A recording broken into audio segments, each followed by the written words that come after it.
Young. Here. All present.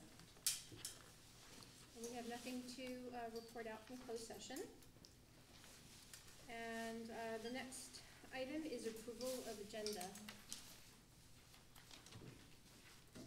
Anyone want to I move we anything? approve the agenda as written. I'll second. Okay, all in favor? Student? Approved, yeah. Okay. Board? Aye. Our next item is a school safety discussion, and we are fortunate to have Sheriff Allman joining us. Jason's going to be introducing with some thoughts on the subject. All right. So first, I thought I would provide some facts and some background about why we're here. Deputies have been visiting the school campuses periodically ever since I've been here, so I'm in my 8th year here in this district. A few years ago, their presence increased, most notably with deputies parked near the school speed zones to encourage drivers to slow down. They do visit the campuses as well from time to time. At a recent superintendent meeting for county superintendents, I asked them whether deputies visit their campuses. I was told that they visit campuses at least once a week to say hello. This year, deputies have made 6 unscheduled visits to the K-8 school campus. That comes out to an average of roughly once per month. They have been also called to assist the administration on 5 occasions. These occasions were for drug-related issues, a parent custody issue, as well as a parent threat towards a staff member. On each occasion, I thank law enforcement for their presence and their response. The only occasion when a deputy was in a classroom this year was when they donated apples from his apple tree, when he learned that the kindergarten teacher was doing a unit on apples. This deputy grew up here and knows the teacher well. That is the only time a deputy has been in a classroom this year. Most recently, at the most recent visit by a deputy, Deputy Van Warmer visited the schools to introduce a new deputy to the administrators. When deputies come to visit, it's usually around 8:15 to 8:45 in the morning. They say hello to school, staff and students as they arrive.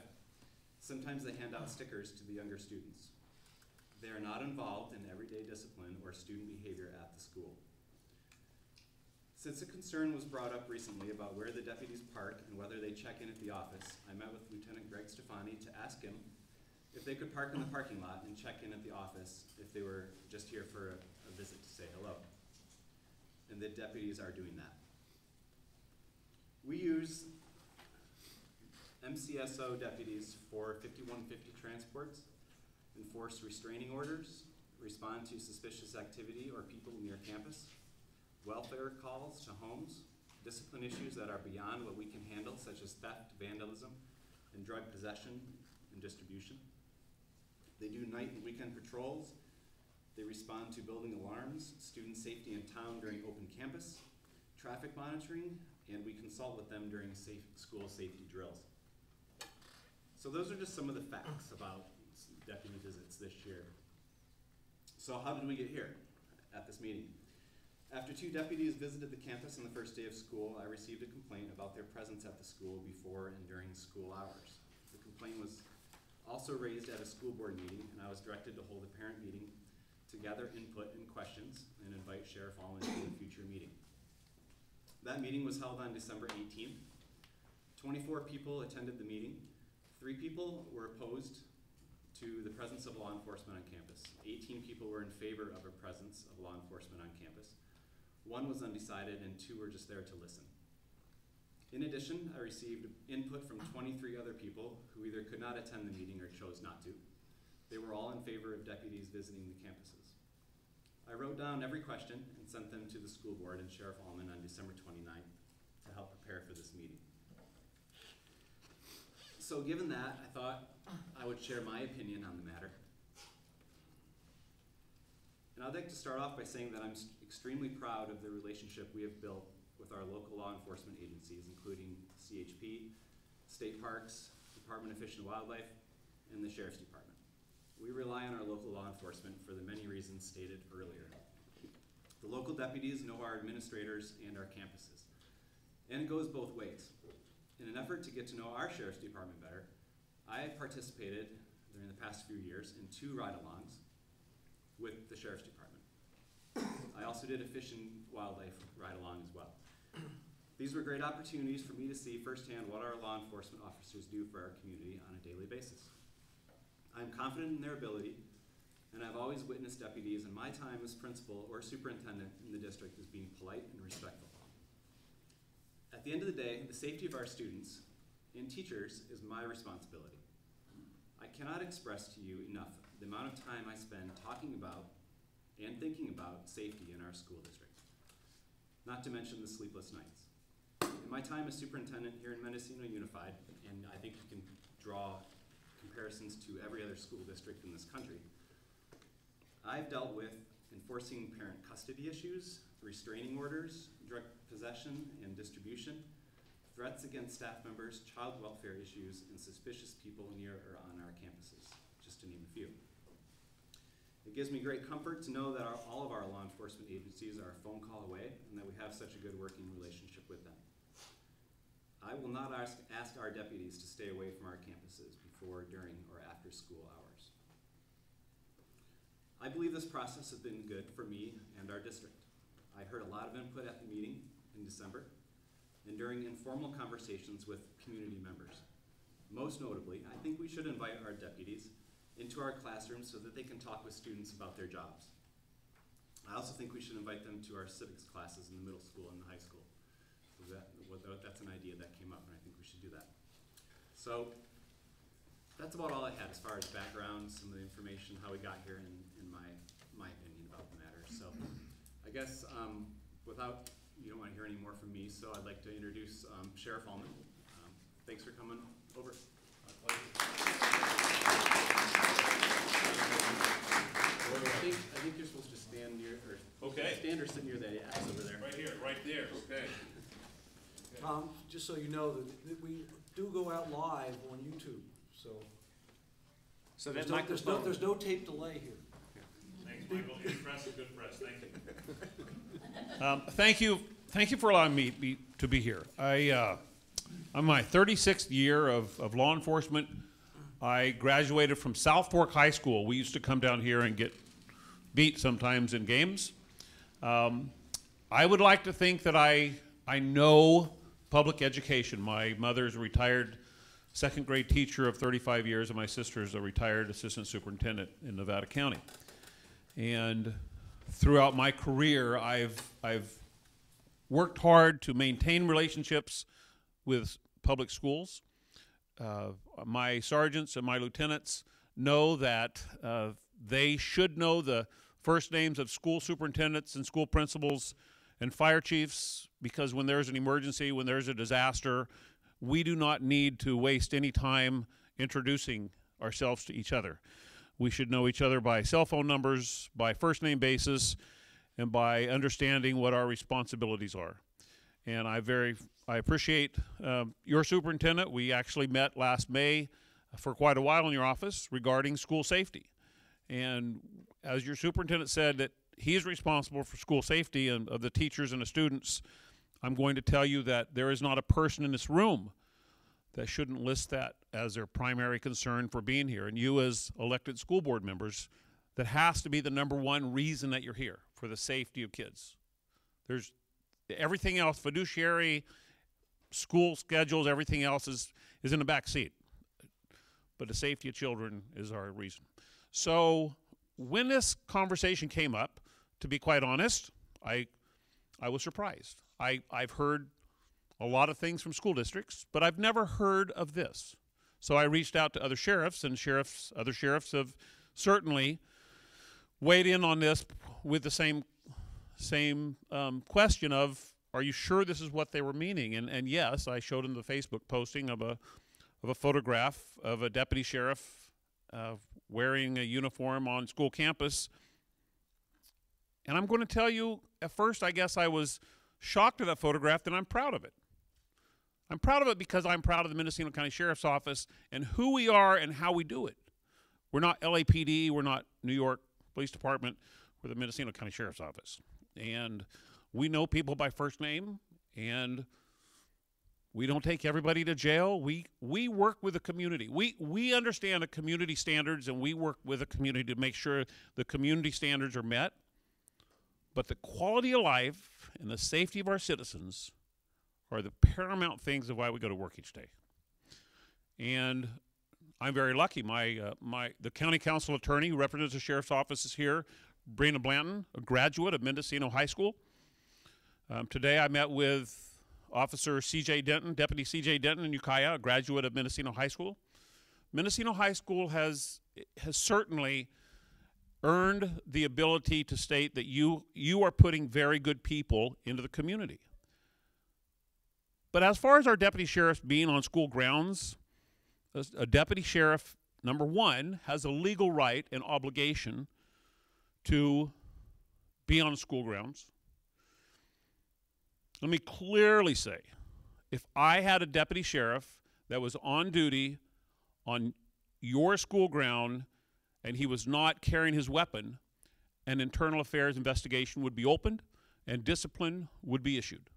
Because a deputy sheriff is the person that's going to handle a situation of crisis.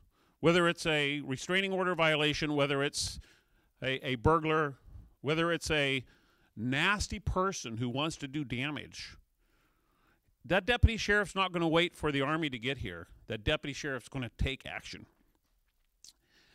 Several years ago, I was involved in a conversation regarding the state legislation which prohibits teachers from carrying firearms now, even if they have a concealed firearm permit. So there is a law that your teachers, even if they have a concealed weapon permit, they can't have a gun. And I had a story explained to me, and it's hypothetical. It'll only take 3 minutes. I don't want to waste your time, but I think it's going to hit home. I want you to assume that there's two schools in the same town, same number of students, same campus layout and everything. And one school had a sign that said, "No guns allowed." And the other school had no sign. So in this story, it's common to ask parents, which one would you send your student to? And most parents would raise their hand. Said, I'm going to send my child to the no school campus. I said, that's fine. You may not be aware of all the facts, but that's a fair answer right now. But let me ask you this question. If you were a bad guy and you wanted to do a lot of damage, you wanted to make a name, which school would you go to? And I'm telling you that making a no-gun campus is certainly a place where the lowest of low people would like to go to make a name for themselves. And as long as I'm sheriff, I'm certainly never going to ask a deputy sheriff to be unarmed at any place other than an area where there's felons, because we don't want to have guns around felons like jails and so forth.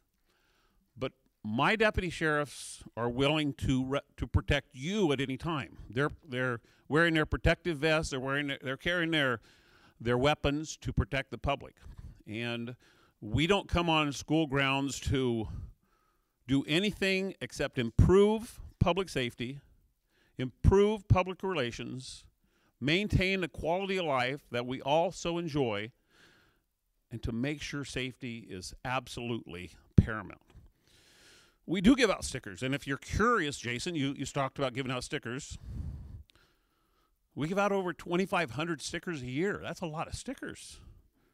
Our deputy sheriffs have stickers that say junior deputy because we want to bridge that gap. When you turn on the TV at 5 o'clock and you see the news that's happening in other parts of our country, I just shake my head and said, I'm so thankful that's not here. Because when I get out of my car, people say, hello, Tom. They don't flip me off or call me a barnyard animal, at least to my face. They have this mutual respect. I respect them and they respect me. And my deputy sheriffs understand that. So let me tell you the cry on your shoulder about staffing in our county and why it's so important to wear a uniform and be visible in our county. Mendocino County has the same number of deputy sheriffs now as the first term of Richard Nixon when he was the president of the United States in 1972. We had 43 deputy sheriffs then. We have 43 deputy sheriffs now. But our deputy sheriffs have become much more expected to do everything. When Jason talked about 5150 or mental health, it's not the Department of Mental Health that people call, it's the Mendocino County Sheriff's Office. When there's a Child Protective Service call, it's usually not CPS that gets the first call, it's the Mendocino County Sheriff's Office. And so in the questions that were provided to me, there was a question about training. And I'm very lucky. I meet with the other 3 police chiefs and the district attorney and the CHP commander on a monthly basis. And we talk about training. And I am going to tell you right now, the amount of training that the Mendocino County deputy sheriffs have received in the past and they receive every year is second to none in this county. The amount of money that we're spending to make sure that we are getting the necessary mental health training to deal with people throughout this whole county, 3,409 square miles of our county, the dealing with disabled children and disabled adults throughout our county, we are going through that training. It's not something that we say we have to. We go to it because it's the right thing to do. And so as we have this conversation tonight, and this conversation is great, I got to tell you, because the only way we improve education on both sides is to have a conversation. And if we communicate this, and you understand my point and I understand your point, I really think we're going to walk out of here having a better understanding of maybe why we do what we do, and we'll have an understanding of why you're asking the questions you ask. Could we improve our public relations? Of course we could. But we're not going to improve our public relations by having unarmed deputy sheriffs having the inability to protect your children and your teachers and yourself and protect themselves. We're not going to improve public safety by having deputy sheriffs stay away from the school. We're going to improve public safety by understanding what your role is and you understanding what our role is, and us continuing to work together. And at the end of the day, we can say what we say right now. Mendocino County is a great place to live. So I'll gladly take your questions. I'm really proud. I want you to know that if somebody has a problem with a deputy sheriff, we certainly have a complaint situation, an internal affairs system to help you with. If any of my deputies have acted inappropriately on your school campus, I hope Jason would have called me immediately, because we don't stand for that. A deputy sheriff, for the most part, is one of the most expensive government employees that you pay for. And we want to make sure that you are getting your money's worth. We want to make sure we have the best. We have never lowered the bar. We have a silly little acronym called HELP. Hire exceptional local people. And if we hire these people and they understand the demographics of our county and the sometimes strangeness that our county has, and we can be strange sometimes, our county, but if we hire our local people coming from Mendocino High School or Ukiah High School, they're some of our best employees that understand quality of life and the need to maintain our safety and sometimes be under the radar is so important. So, to the school board, I'll gladly take your questions or however you want to do it. Remy, do you have any questions? No. Okay. Michael? I don't have any questions. I mean, I think I've known Tom for a while. I know he's a straight shooter and somebody who's really dedicated to serving the public. And I support what he said. I support what Jason said.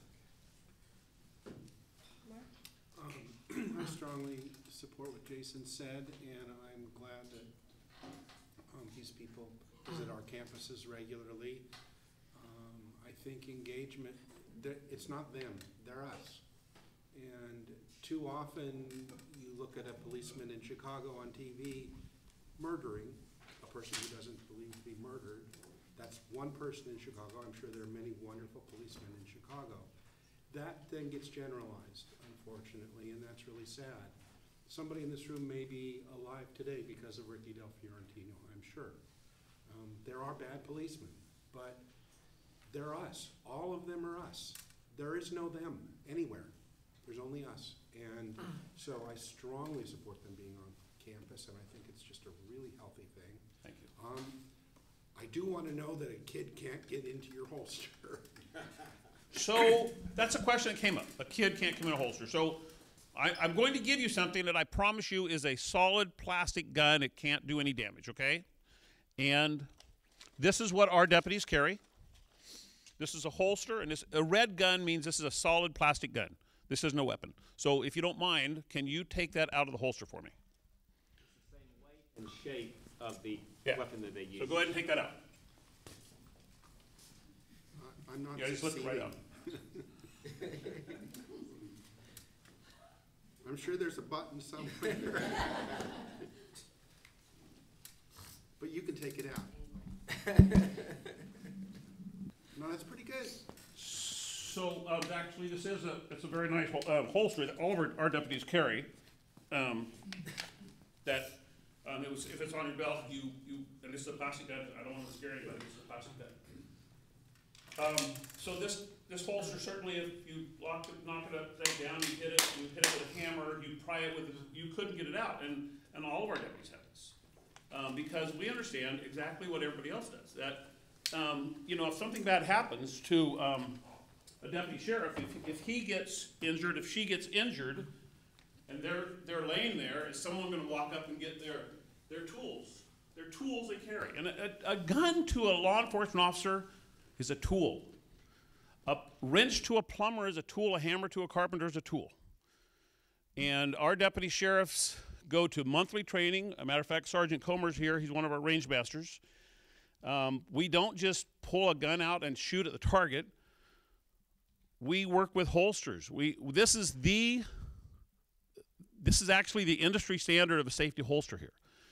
Some of our holsters cost as much as the weapons, because we don't want that to happen.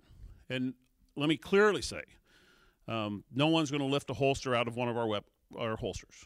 They're not going to lift a weapon out. They're not going to. It's deputy sheriffs are always aware of their surrounding.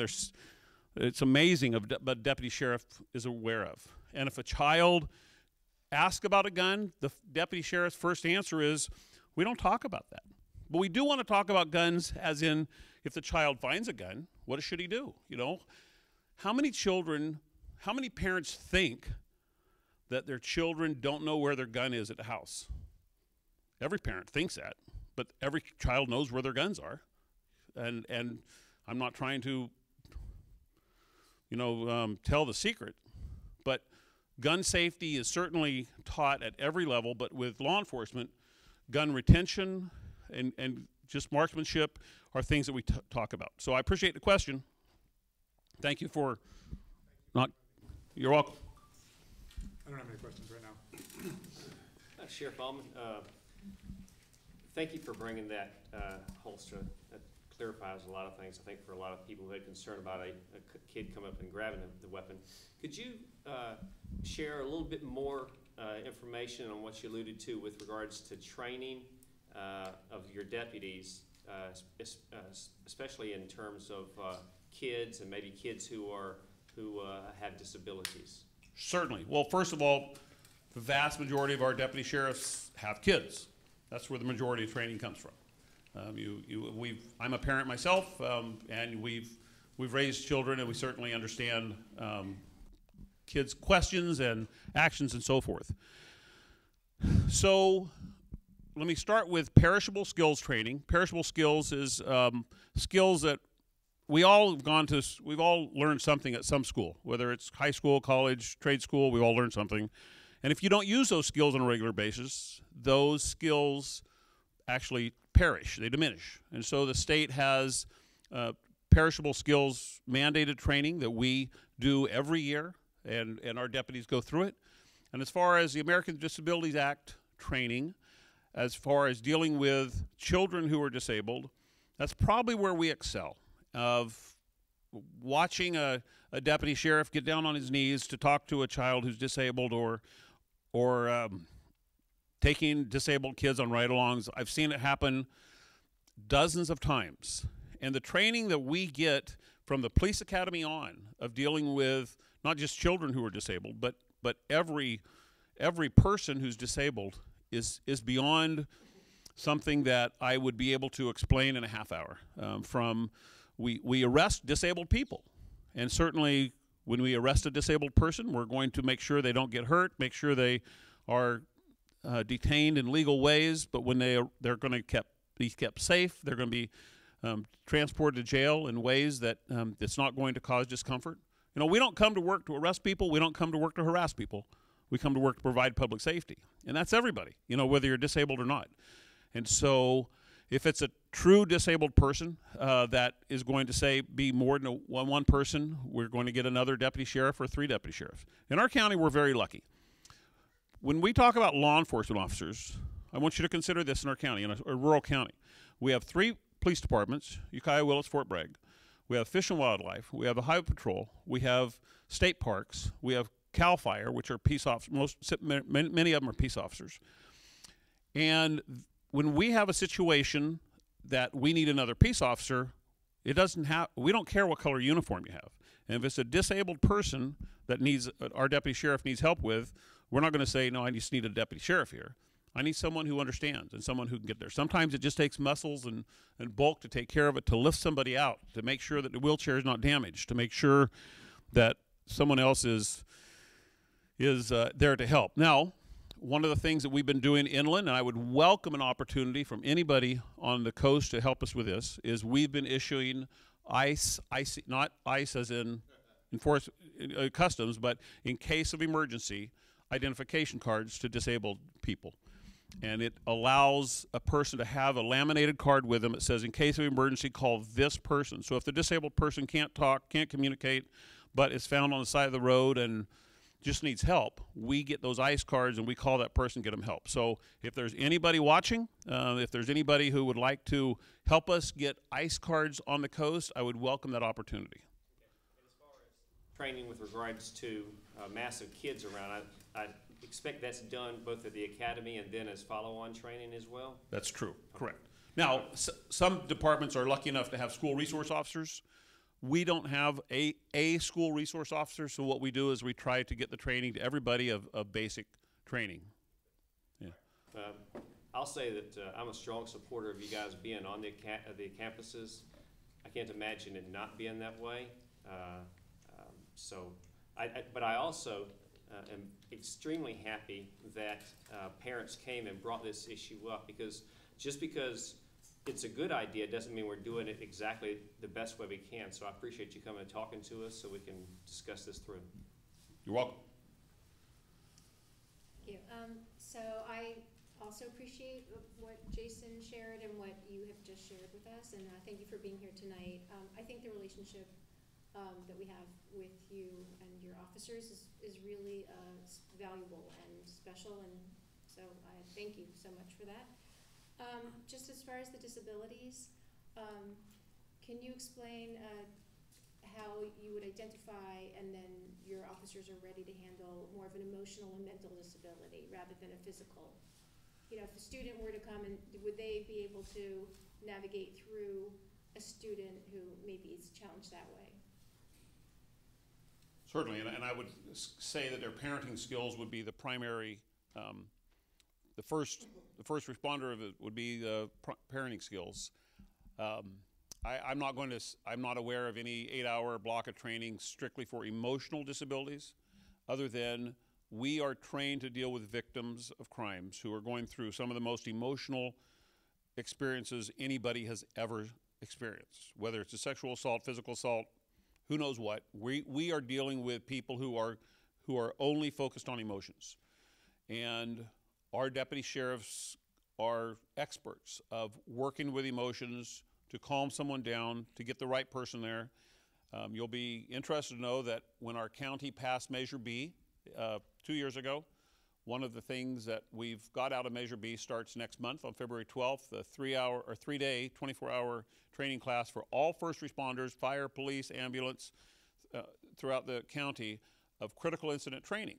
And it's going to focus on emotional well-being of someone who's going through an emotional situation. So mental health, it has to be at the top of the list of things that we train for, because I don't want to be that sheriff on the front page of the paper when our guys have made a deadly decision of someone who's not carrying a deadly weapon. But those things happen.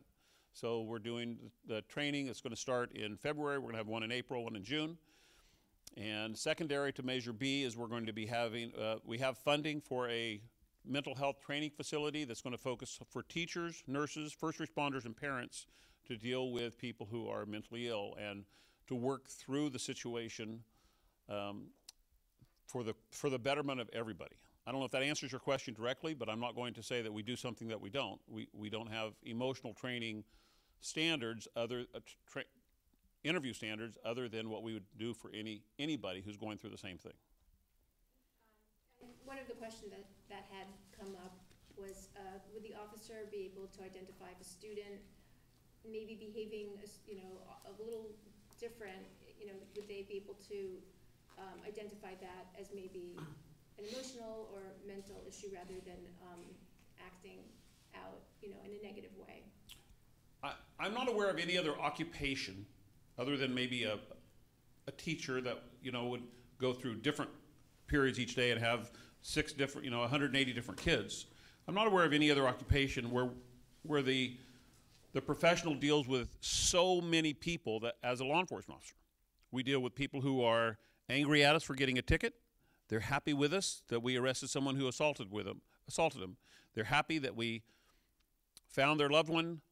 They're apprehensive because their loved one's lost. And we deal with emotions. And while it's not something that we go to work saying, I can't wait to deal with someone who's emotional, we don't do that. I've been sheriff, I'm in my 13th year, and I've never heard a citizen come to me and say, your deputy didn't know how to deal with this emotional situation. I'm aware of your commitment with Measure B, and I appreciate that as well.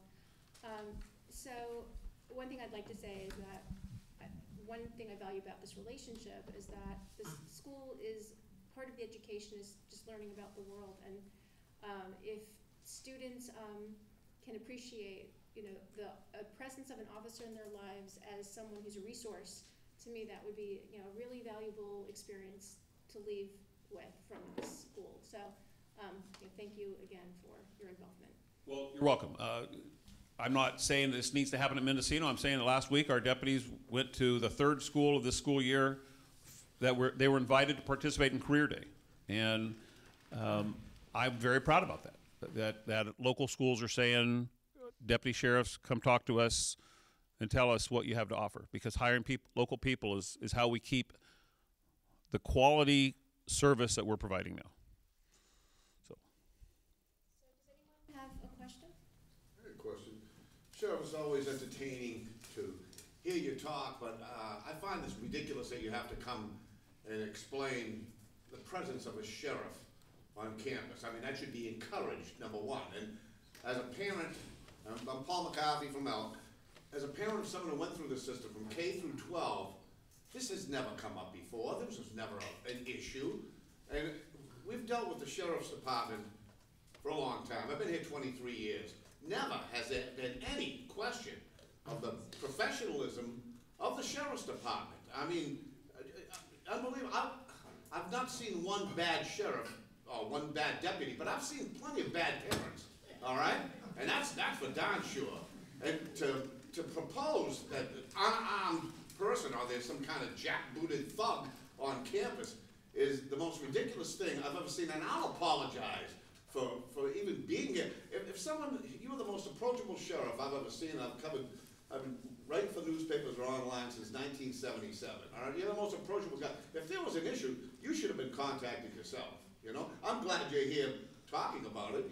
Don't get me wrong, but to have to explain why I've seen, I listen to the scanner a lot. I hear dispatches to the campuses. We had a guy making threats going through the high school one time. Immediate response, all right? We've heard the child custody issues. You do a phenomenal job. I just can't encourage you more to just keep up what you're doing, or even more presence.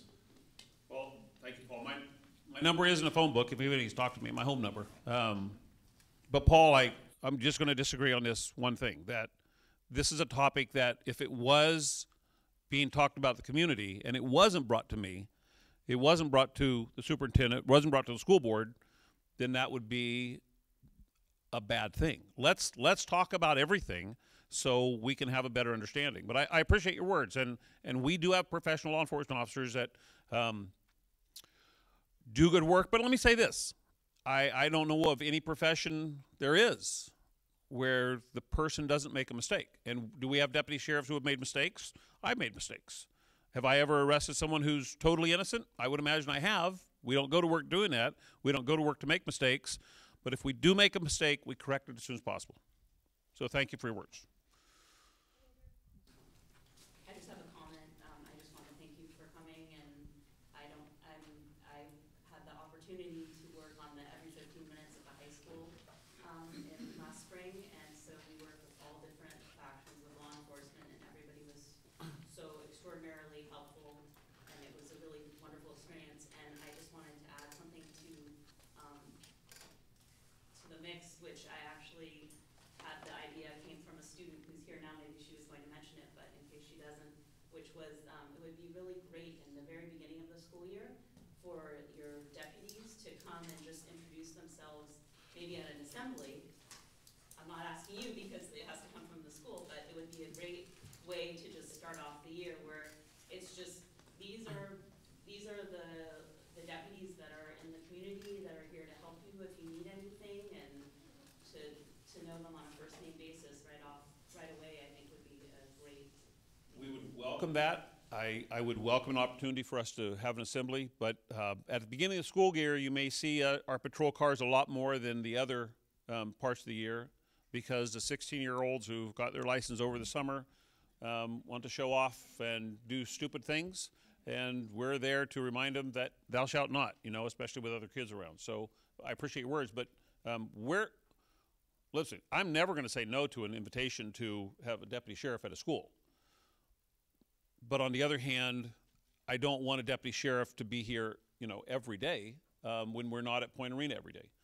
We have only so many deputy sheriffs, and yeah, but we're here. Maybe it's the 16-year-olds who just got their license too, that this is the person who's going to be sitting. John is going to be sitting on the corner every day for the next couple of weeks, so you might want to take note. Let me tell you, I don't know if you know this, the first speeding ticket someone gets right now with the court changes that have happened is over $600. We certainly want to remind people not to waste $600 by doing something stupid and dumb. So, but thank you. Any other questions?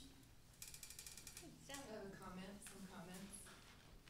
It's nice to face the board and not talking about the budget for a change. It's nice to see you smiling. Sally, do you mind taking the microphone from Tom, just so that people in YouTube land will hear what you're saying? In my 15 years of working full-time in this school district office, I've had several occasions to observe sheriff deputies interacting with students. They're always respectful and responsive, direct when a student is being questioned or disciplined, yet still supportive. I do not know of one negative experience with law enforcement in my time here. Deputies Werson, Van Warmer, Sergeant Comer, Lieutenant Stefani, and back in the day, Deputy Walker, all of them responsive to our needs and always professional. I'm a strong supporter for deputies having a presence on campus. 3 main reasons. Deputies have an awareness of the facilities and the grounds. Deputies get to know staff, parents, and school matters. Students become familiar with the deputies as trusted helpers and peaceful enforcers of the law. The first one, deputies having an awareness of the facilities and grounds. In the event of an emergency or a hostile incident, law enforcement will be familiar with the hallways, rooms, common areas, and other sites that they might better respond to the emergency. Deputies are better able to direct students and staff to safe areas in the event of a crisis. Deputies are better able to protect the public in the event of a hostile event. The second one, deputies getting to know staff and school concerns. As law enforcement becomes familiar with teachers, aides, and other school site staff, they'll be better able to distinguish who to trust and who might be someone with intention to cause harm. By checking in with staff and interacting with parents, deputies have a better understanding of pressing concerns at the campus that might result in tension or unrest. And third, by experiencing the ebb and flow of a school day, from student drop-off to passing time between classes, lunchtime, and pickup, law enforcement will have a good grasp of what is normal on campus. They'll be better able to identify when things are not normal and assist with resolving things before they get out of hand. The third one, perhaps the most important, is students and parents will become familiar with law enforcement and approachable peace officers. Students will see the deputies as familiar faces in day-to-day operation of the school and are more likely to see them as trusted peace officers instead of strictly enforcers of the law. If students only see law enforcement officers when someone's being disciplined or when there's a problem, the officers present on campus may be unsettling, and students will identify them with trouble or discipline. In the event of an emergency, students are more inclined to listen to and follow the directions of deputies if the deputy is familiar to them, making our schools much safer. Finally, in my 12 years of being a parent of a Mendocino School District student, I was grateful to see deputies on campus, or a sheriff vehicle monitoring traffic in the comings and goings of the school drop-off and pickup. They make the roads, parking lots, campus, and school events safer with their presence. I encourage the school board to continue supporting their presence on campus and thank the sheriff and the deputies for their service to our community, staff, and students. Thank you very much. Anyone else?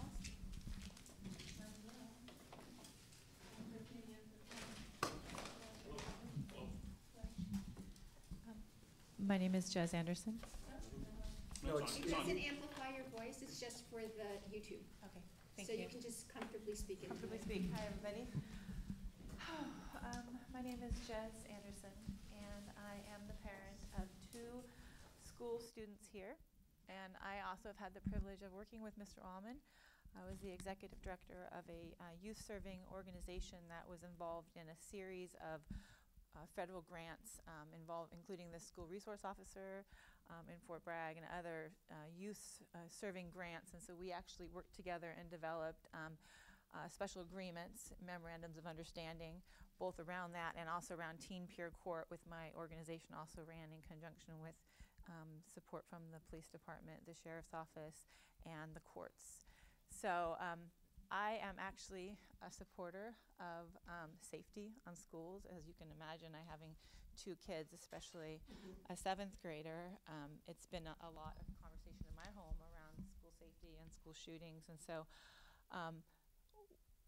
but I really feel that this has been a little bit misconstrued, and I just want to take a minute to try to explain what I have expressed as concerns, which I don't really believe have been, some actually have been resolved, and some which I don't feel like have been addressed. So just briefly, this is not about career day. This is not about stickers.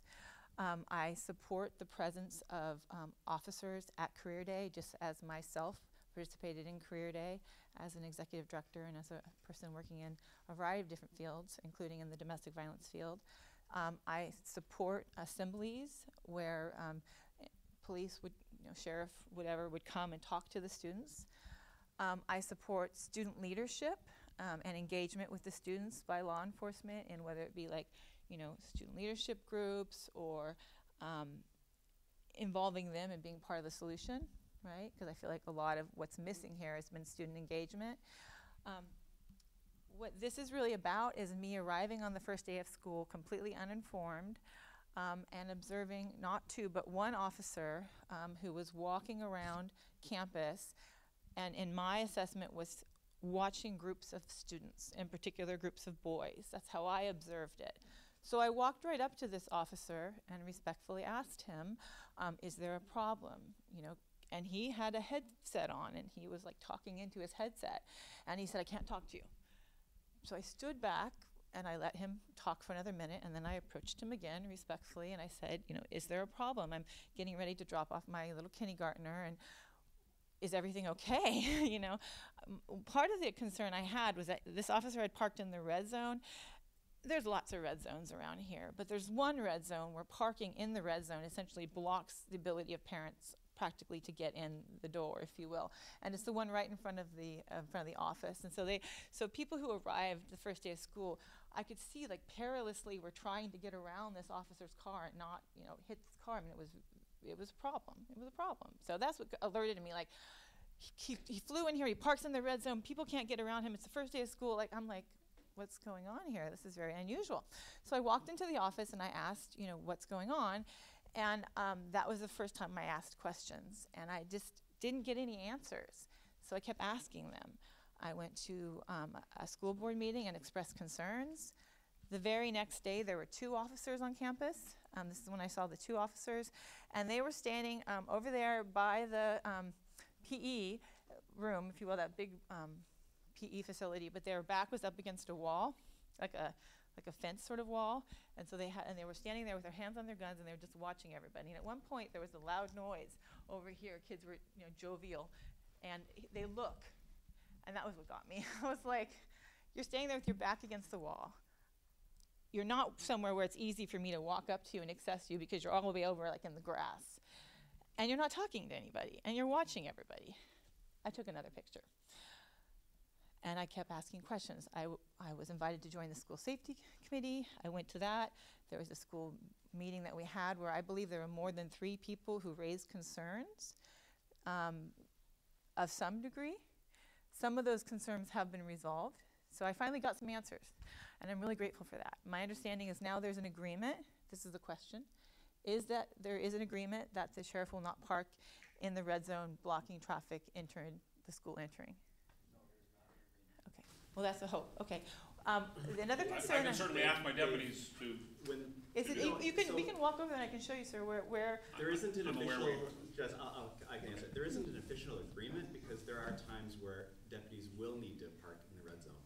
But for now, when they're just visiting, then sure, they've offered to do that. But there isn't an agreement necessarily or an official, because there are times when they may need to park. Okay, thank you. Another concern that I think has been somewhat addressed was when I saw that officer on campus, I first went right to the office and I said, why is this officer here? Is this officer supposed to be here? And I was told, and I don't want to quote somebody out of turn, but basically the gist of what I was told was they were just here checking in and that they would be here regularly and I should just expect to see them frequently. It was along the lines of what I was told, and that they were just going to be here. And I said, well, do they check in at the office first so they're even here? Because and that what I was told is that the officers are not required to check in, which I did observe officers parking up here, entering down through this way and walking up in through campus, having not gone into the office probably 2 or 3 times, maybe more. My concern was that the school staff need to know who's here on campus. That's a parent, a school psychologist, anybody that's not a teacher here, is arriving here to do services. They should go in through the office, unless there's truly an emergency, and then run right to that classroom, no problem. But going in through the office to me just seems like a common safety, if safety is important, which I think we all agree it is. That seems like common sense and safety to have them come in through the office. I was told repeatedly by Mr. Morse and by others that was not a requirement. Now I'm hearing that maybe that's also something that we're asking for, but still isn't a requirement. Is that the case? Are you on the safety committee? I am. Okay, so do you feel the details, of parking, check-in, is it possible to address that as part of the safety committee? We have, and We have. I simply met with Lieutenant Stefani and I just said, hey, this issue's been brought up about parking and checking in, and he said, sure. So I guess what So I'm getting there's nothing official. I mean, I don't want to make it like every time it's going to happen, but I'm not going to require them to. But if they did, great. So what I'm getting at is that These are answers that are helpful answers, because this is more clarity than I've gotten We've before. discussed that. I discussed that. What I'd like to get at at this point right now is the idea, whatever that looks like in detail, which I think is worth continuing discussing and nailing down and feeling like your questions are answered. But just the concept of this relationship we have. Okay, and then I think the details are addressed really well in the committee on which you serve, or you're involved. And certainly that there's going to be a report from that committee to the board. So I appreciate the detail, that you're detail oriented. I just feel like we're gonna keep moving on in the way of the idea of this relationship between the department and the school. I would see these as the two areas where there has been some progress made, I would say, and that's why I want to point them out, not that they are random details, but that they are important things to me. They're important details. So I don't think they're random. yeah, I don't think that the committee has any authority to make decisions, and I don't think that there is consensus on the committee, nor is there anybody from the high school that's attending, nor are there usually more than 3 or 4 parents, including me. So I don't know that that's a really a very effective tool for moving things forward, but I'm certainly going to be there. I think the gist of what I'm saying is that I, as a parent, feel that I have a right to be informed of a change that I perceived in policy. I had a kid come here for 7 years, and I'd never seen an officer roaming campus before in 7 years. I'm also a graduate of all the schools. I certainly never experienced it in my time here. So it was a surprise to me, and I felt like I perceived a change, and then I'm told there's no policy, and there's no change, and there's also no guidelines, and there's no room for discussion. Okay, well, That's there's basically what I definitely room got. for Well, that's not the discussion. initial, that was not, that's why I Right. came to the school board, because you guys weren't the first one. As a parent, I went to the principal, I went to the superintendent, you know, and then that was, my next step was the school board. So, and then Okay. Well, again thank you. and again. And I think you've opened up a wonderful opportunity in this evening, and I hope you continue sharing with us. Yeah, I think that, you know, we need to be common sense, and I've been pilloried, I've been insulted in social media, I've certainly been called out more than once by somebody here. But I have to say that I'm a parent, and I have a right to ask these questions, and when there's no answers, I have a right to keep asking them.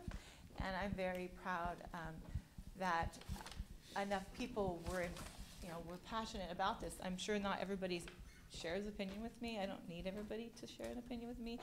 But I feel like nobody was asking any questions, and I started. Yes, you So well here we are. represent. I really appreciate that. Thank you so much. And we look forward to hearing from you again. Anybody else like to share any thoughts? Please come up. This is going to be our last, unless someone else is feeling pressed to talk. Thank you for coming today and speaking to the parents. I apologize for missing the beginning of your presentation, but one thing I haven't heard yet is it's great meeting with the parents. What you really need to do is meet with the students. Because one of the basic issues is the level of trust law enforcement has with the student body. And it breaks down mostly by race. I mean, the school board, school administration, they're all white. Most of the parents are white. But you are aware that black students and Hispanic students have much lower levels of trust of the police than white students do. This is true across the country. I don't know the statistics for Mendocino, but I know it's an issue. So when you have a uniformed officer on campus, half the minority students have a certain level of anxiety and fear about that, especially if they have family members that have immigration issues. So I just want to raise your awareness with that. These are issues that can be dealt with outreach and talking to students, explaining exactly what you can and can't do as a sheriff. And I do believe that's very important. Thank you. Thank you. Oh, would you like to come up?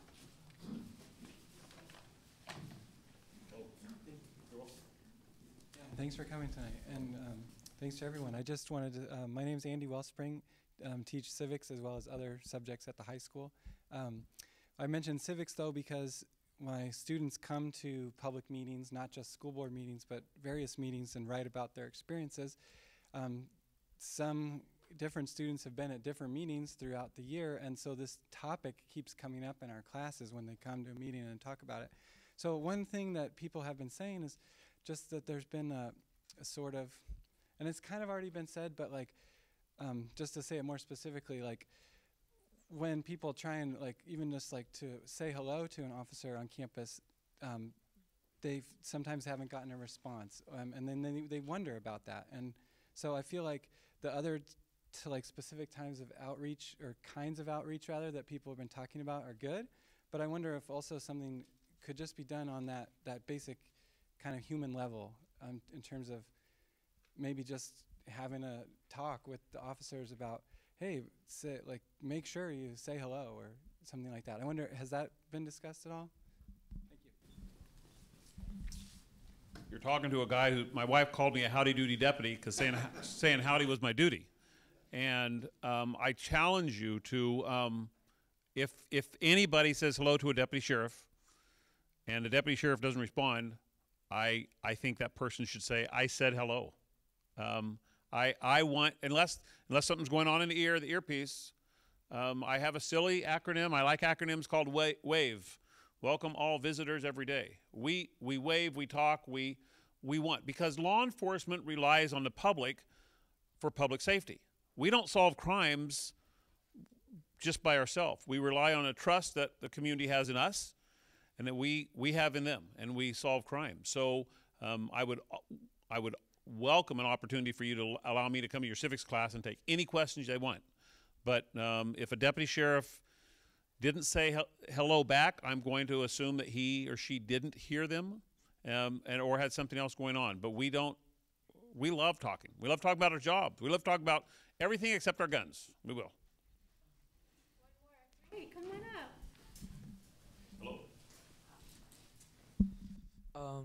My name's Angelino. I'm 7th grader at the school. Just a couple things.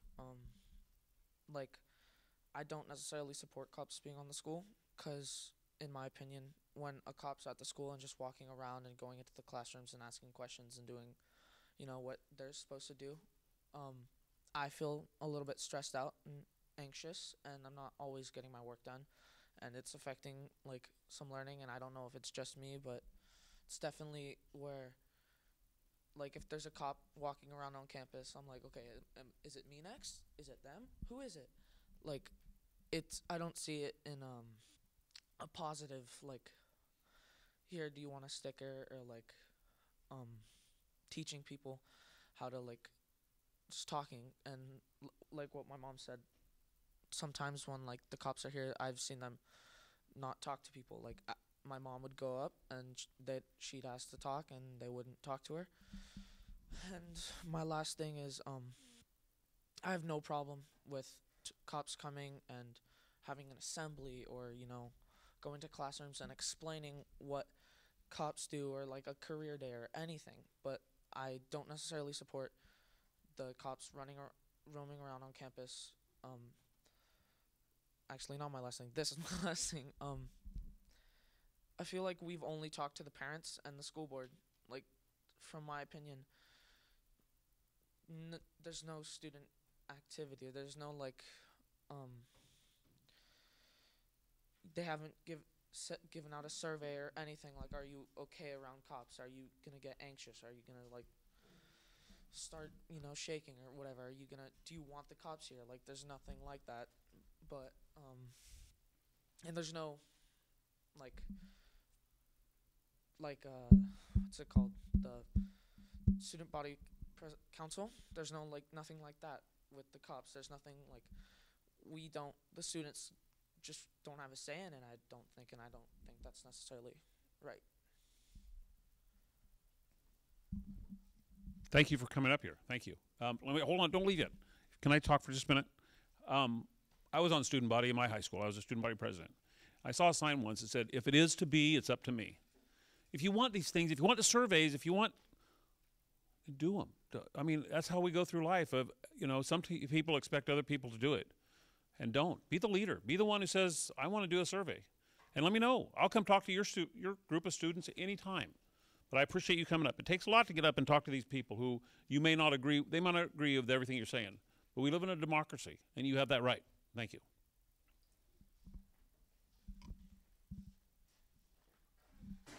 Wrap it up with one more. Okay, right there. Yeah, this is will be our last one.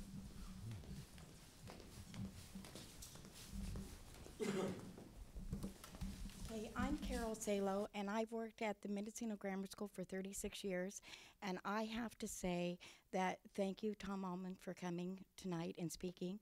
And I also, because I have family in law enforcement as well, and I support law enforcement very much so. And I want to thank you, sheriffs, and all of you for coming and being here on campus and also, you know, on Little Lake Road watching.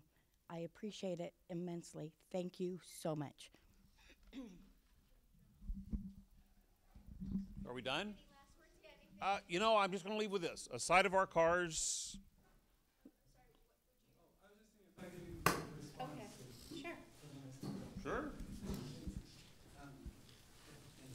Yeah, I think it would be great to have you in my class. I would welcome you, certainly, and I'm glad Jason's talking about that as we've talked about before at the other parent meeting. I think it'd be fun.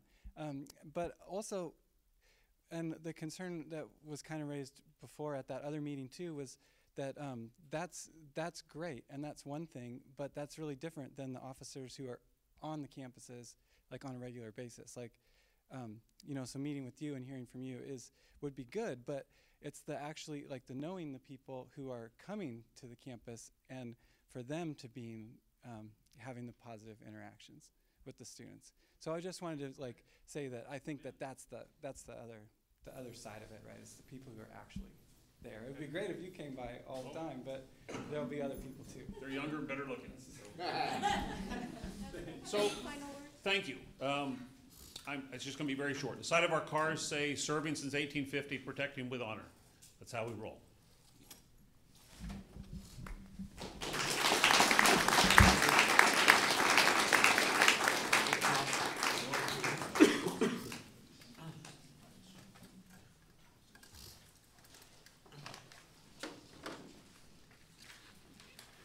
Okay, we're on to item 6, the consent agenda. Jessica? Yeah. Since it's 6 o'clock, do you want to move into parent community comment? Oh, it is 6 o'clock. Sure. Pardon? Is anyone here to make a public comment tonight? I can make a comment. About a non-agenda item? Oh, no. When's it, is it 6 o'clock? Yeah. Oh. I just want to say that, can I? About a non-agenda item? Yeah. Uh-huh. All right. I've been unsuccessful with winning Powerball for the high school improvements, but I continue to buy tickets. It's only a matter of time, narrowing down, so I know that the bond measure is going to be discussed, and the ball's in progress, but I might be able to bail you guys out before March 2020, so just thought I'd give you the update. I only buy when the ticket is over $200 million, and that should cover any renovations we have. And as my update, because I haven't been here for a while.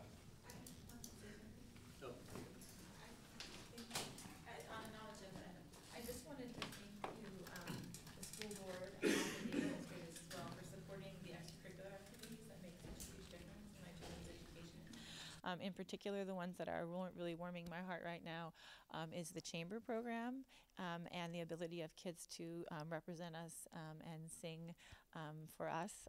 And just that, I just find that to be that not only are we supporting the sports and all of those things, which I know have a lot of fans, but I'm a big fan of the arts, and also Mark in the arts class who we went on that field trip down where they were painting the bridge, and just seeing the kids really come alive in that day.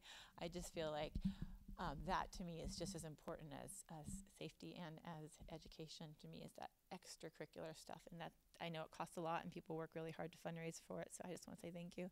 It warms my heart.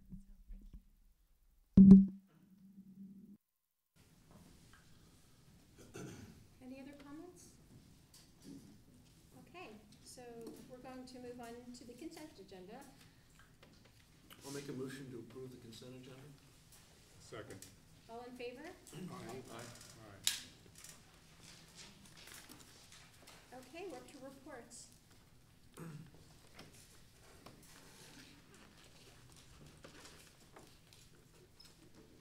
So, I have a few things that I was going to talk about. Oh yeah, and I have a small thing to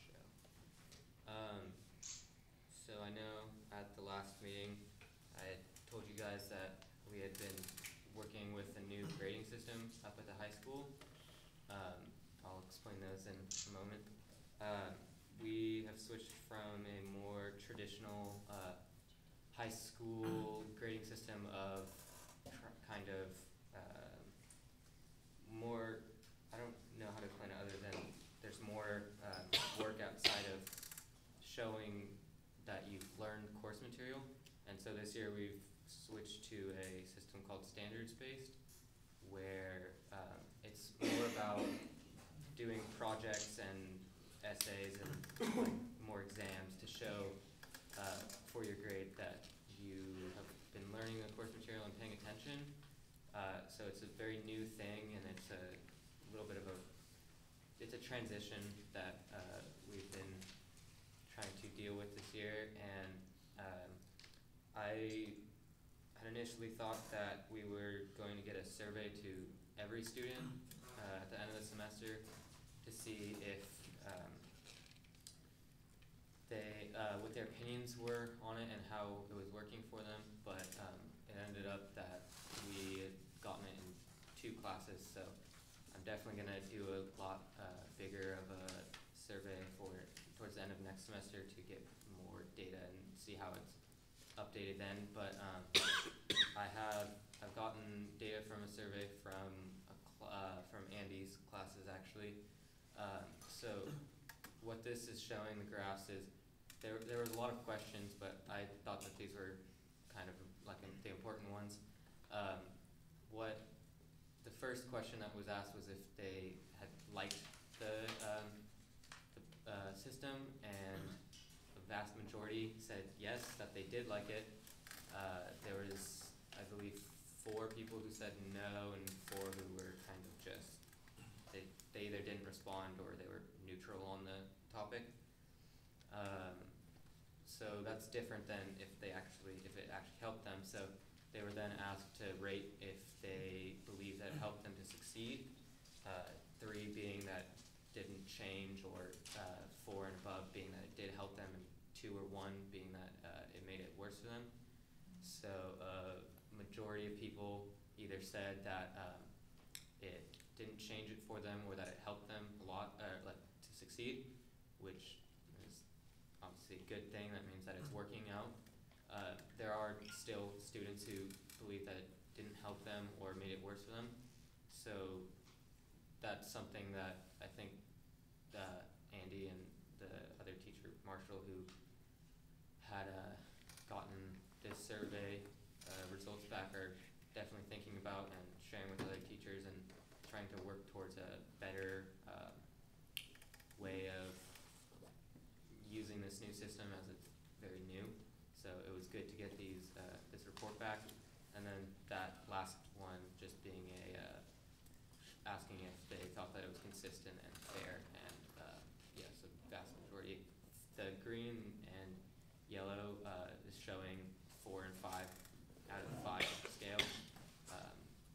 No one said that it completely was like unfair or inconsistent, so that's working out on that side. So I'm definitely going to get more school-wide survey and do a bigger report on it when I can get to that towards the end of this semester coming up. Other than that, other things that are happening is we come back from a break, which is good, feeling refreshed and ready for more school. Some events that are going down, we're having a winter formal dance in February. Prom has gotten its date and venue down.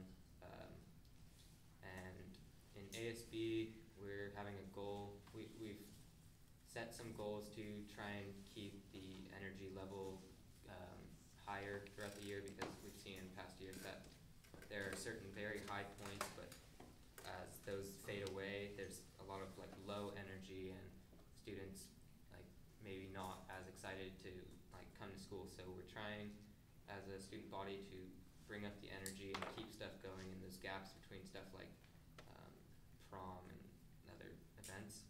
So those are our goals. And alright, let's see, with sports, basketball is going well. We have there's a big Point Arena versus Mendocino game, which is a rivalry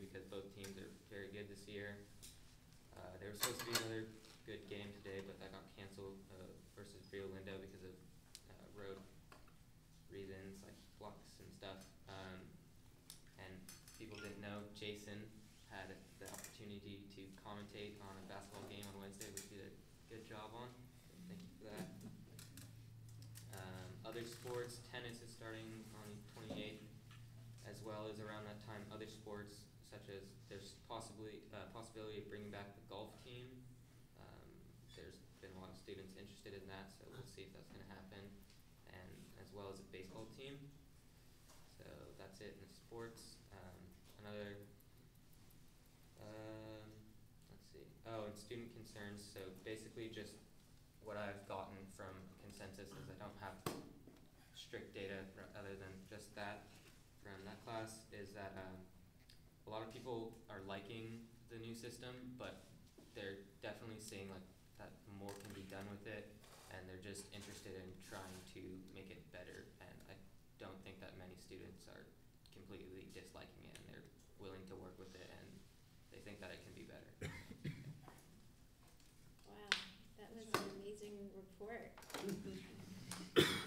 We have a graph expert at the table right there, Mark. Well, I was impressed that he was able to take over the screen from over here. He was all kinds of impressive. Really bad ideas.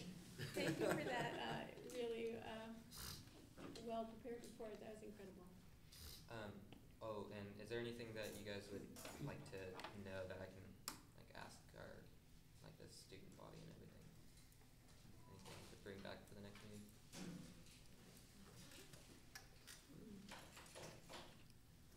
Can't think of anything. Anyone? I'll think on that. Okay, thank you. And now we have Kim.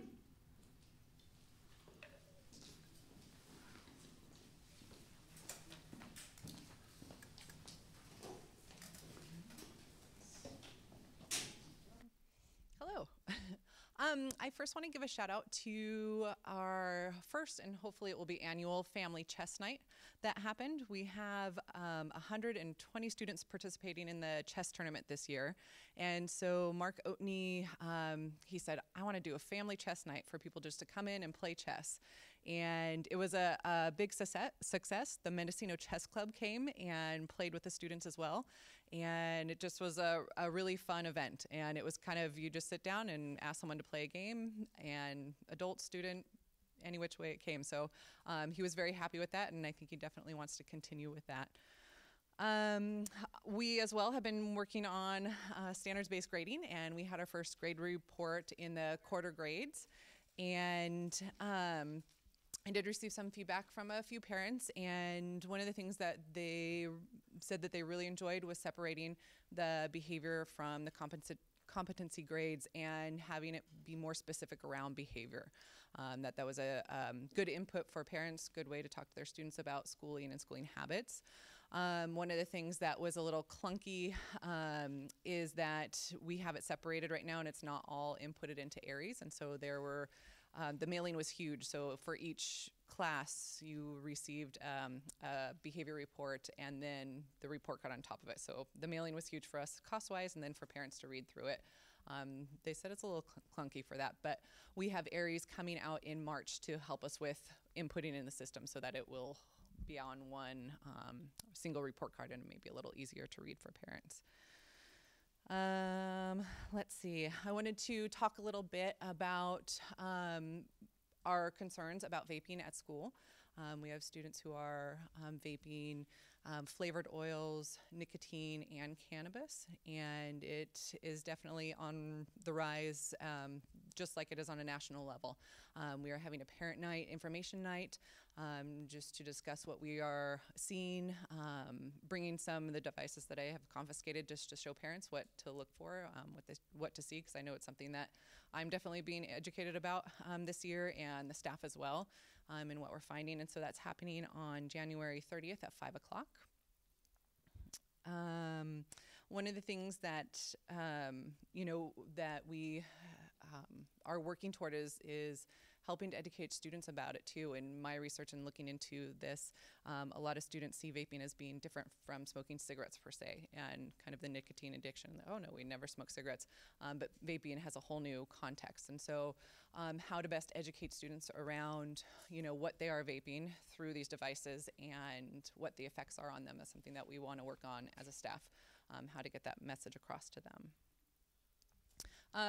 Chronic absenteeism, our task force met this week, and I think Jason reported last time maybe that we went through all of the students who are showing that they are chronically absent and divvied it up among the team to make personal connections with those families to see if there's anything we can do to help get them to school, find out what the barrier is.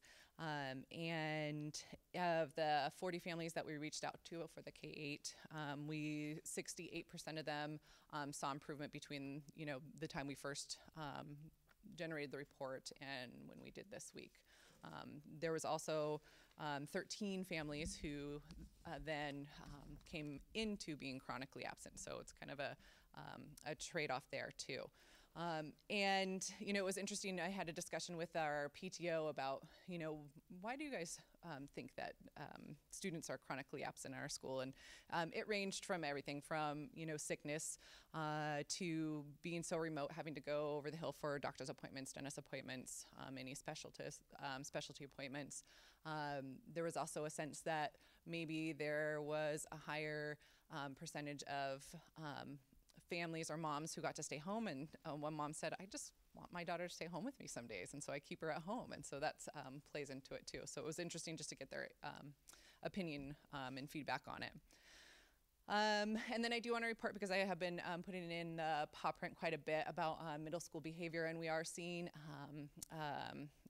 improved behavior from the middle school group.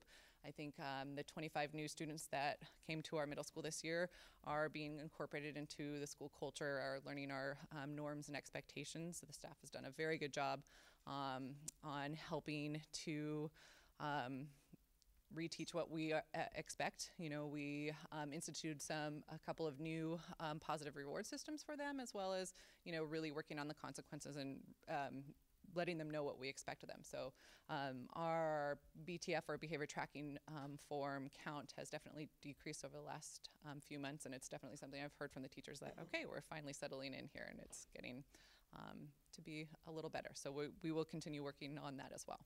But that's it for me. Thank you. Yeah. Just the Santa Rosa School District got a major grant from the state regarding vaping, and including purchasing the expensive detectors and training for teachers and all that kind of stuff. Is there any opportunity for us to apply for those kinds of grants? I would love to look into it. It's something that we've definitely talked about at leadership, particularly around the vape detectors and the education. So it's something that maybe, I don't know where they received the grant from, but it was something that maybe for us an opportunity was through the TOOP grant that we can. It's something I haven't had a chance to look into yet, but would love to. Because I think I'm curious to see about the alarms, the special vaping alarms, to see how they work and if they are effective too. Yeah. Any other questions for Kim? Okay, thank you. Yeah, so anyone here to represent the teachers?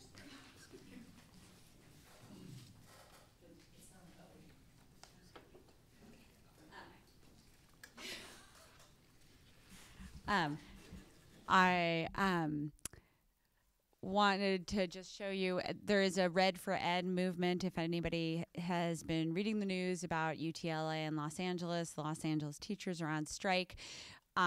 We are joining with CMIS, and we were really pleased to join. We've gotten a lot of support from our administration as well. We are not striking or in any way, but we are standing with our colleagues in Los Angeles who are have been working without a contract and who are striking for smaller class sizes and more support staff. And kind of a segue to that, we wanted to thank Jason, Kim, and Tobin for working with us really effectively this school year. Really, I think that we as teachers really feel respected by our administration. And when we bring something to them, we do feel really heard and in a very collaborative manner. So we kind of wanted to thank them as we're supporting our colleagues in Los Angeles, standing together. We're pleased to see that Governor Newsom's budget is $80.7 billion for education, from cradle to grave, as he said. So we look forward to seeing how that impacts our school district. Thank you.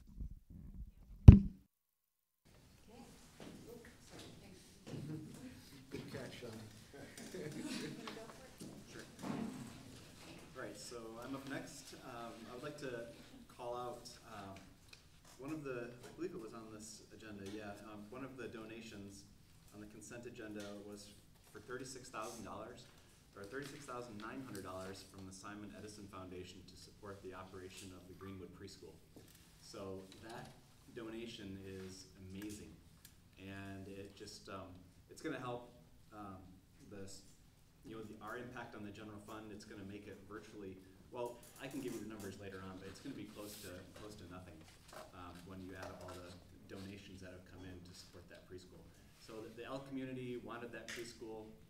They fought for it and they vowed to support it, and clearly that's happening. So I just think $36,000 donation to a school is mind-boggling. And then in addition to that, we got another $5,000 donation. It was anonymous to the Elk Preschool. So that's $41,000 that has been donated just this month to the Elk Preschool. So those donations will go towards teacher supplies and materials. So anyway, great support.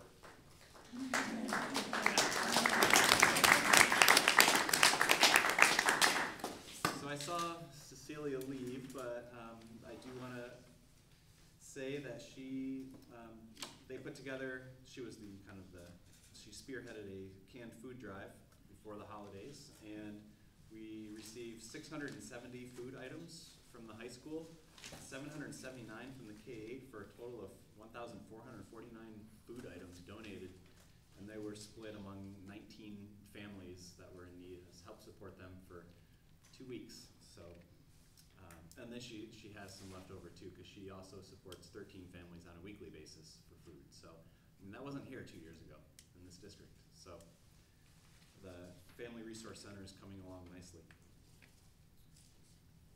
Oh, and I hate to put you on the spot, where are we on the washer dryer? I should probably just ask you later, but is that in? Yeah, is that in? No, that's not in. Okay, so so the washer and dryer has been purchased though, and I think we're going to install that soon. So, all right, thanks, sorry. I should have asked you before. So also the middle, speaking of donating the middle and high school choirs, raised $500 through caroling for the Paradise High School choir students, which is great. Kim mentioned the chronic absenteeism task force. We did meet yesterday, and currently the high school is at 8%. The K-8 is at 20%, so that makes the district at 15%. So we are seeing it uptick a little bit, but I guess the big number that's a bit alarming is 47% chronically absent at Albion School. So we really need to find a way to encourage better attendance at Albion School. But we have days like yesterday where 25% of the K-5 kids were absent. And that's mainly because of sickness. I think everyone in this room has been affected somehow by a sickness this winter, so I get it. But we're at that time of year. And then today we lost power in Compton and Albion, so I haven't seen the numbers, but I'm assuming our attendance rate was low again today. So we'll keep working on it. The K-8 spelling bee was held yesterday, and we had Gavin Hahn win the competition. He's an 8th grader. He's going to represent our school at the next round, which is actually an online test this year. And then if he scores in the top 25% of that, he'll move on to the next round. Sarah Rose was our 2nd place winner, and so that's an 8th grader and a 7th grader. This is a K-8 spelling bee. And the 3rd place winner was a 2nd grader. So a 2nd grader, yeah, it was when she got a word wrong, the whole gym just, that the collective, we were all rooting for her, but we were also rooting for Gavin. All right, so I had a great meeting on Tuesday with Becky Walker, the superintendent of Fort Bragg, about District of Choice. The District of Choice application deadline was January 1st. So we had 3 intra-district requests, 2 from Albion to come to the K-8 school and 1 from Compshe. We had 13 District of Choice requests from Fort Bragg, 1 from Anderson Valley, and 4 from Point Arena, for a total of 18 transfer requests. The ones from Fort Bragg will most likely be denied, most of them, because we are over the cap of 50 that we agreed on. We currently have 73 students attending Mendocino schools from Fort Bragg. But we are considering, if we have room, allowing the current siblings of families that are in the district. We have a couple of incoming kindergartners, and Becky said she'd be willing to accept those. And then we have to see if we have room in our kindergarten. And then for Point Arena, we'll most likely do inter-district transfers instead of District of Choice, which will allow us to have more guidelines on what they need to do to remain students in our district. And then Remy talked about it. I had a great opportunity. One of my favorite days in this district was Tuesday when I got to broadcast the high school basketball game on the radio. That was so cool. Henry was my partner, and he taught me a lot about how it all works, and it was really cool for me to see the opportunities our students are getting in that department. So really, really cool stuff. It's a bit of a blowout. I wouldn't dare broadcast the game tomorrow, because I think it's going to be a closer game, and I'd get really nervous, and I'd just be a fan during the game. So. Finally, about a year ago, last March, you all probably know that we lost our accounts payable person in our district office, Tony Diefer. She lost a long bout with cancer, but her family donated about $8,700 towards an absolutely beautiful bench that's engraved with her name and kind of a memorial to her service in the district. The bench has been is all done. They also donated the slab that the bench is going to go on in front of the district office. So it was built locally here at Anderson's Alternatives. The bench is beautiful. We're going to have an unveiling ceremony on February 7th at 3:45. So that's exciting. I can't wait to move my office out there. So that's all I have. Thank you. I'm just going to skip it back to anyone here for CMIS? Okay. So, board reports, anything? No, thanks. Well, Jessica has me figured, and I just knew Remy was going to bring a chart, so I had to bring one to compete. Okay. This was just sort of playing around, but I was interested, at the beginning of the year when we had an uptick in enrollment, I wanted to know if this was some sort of a trend. And the county keeps track of birth data by zip code. And so I emailed them and got a bunch of data. And obviously that's only one piece of what happens here. There's kids born, but there are also people that move in and move out, and I don't have that data, so that's a whole big piece of the picture. But what I found was really interesting, and so here are my charts. We got one of these each? Yeah, one each for you guys.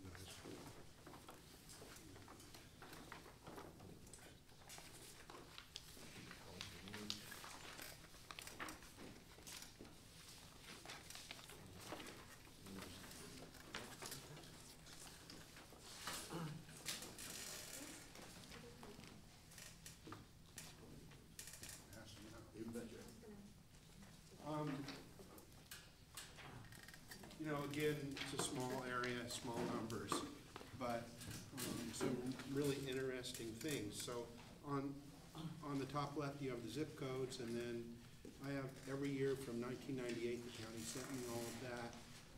Before that, anybody that had less than 5 births, I don't have the data.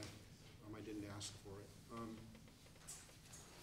But what's interesting to me is that 5 years ago, there was a huge uptick in births, which would be hitting our schools this year, next year. I found that interesting. So in our district, 49 kids were born in 2013, which is way higher than normal. And right after that, it dropped by 50%, and it's been down 50% ever since. And if you look down at the bottom, there are the bigger numbers for Fort Bragg. And the chart at the bottom on the left is births in Fort Bragg. And at about the same time as it dropped here, it dropped a whole bunch in Fort Bragg. Births are way down. They're down a bit in our district also since 2013. And if you look at the other piece of paper, they actually match. The birth rate in the United States is declining a lot. This is strange to me because 20 years ago, I remember the population bomb and this professor at Stanford saying we were going to have so many people in the world that we wouldn't be able to support them. And in the New York Times today, China is looking at a huge drop in births, partly because they had that one-child law for a long time. But they're looking at they're at 1.4 billion now, and by the turn of the next century, they expect to be at 1 billion. Excuse me. Yeah, 1 billion, down 400 million. So anyway, it's interesting to me that the uptick this year, if you just look at births and don't look at kids who move in and move out of the district, it may be just a 1 or 2 year little blip here. Why it went so high, I have no idea, and why it's dropped so precipitously. Part of what's happened is that since the economic downturn in 2008, that's when it started going down. It's just that it did not start going back up when the economy got better. So anyway, for what it's worth. And you can look at Albion and Elk and see what's happening in those areas. The green squares were the higher birth years.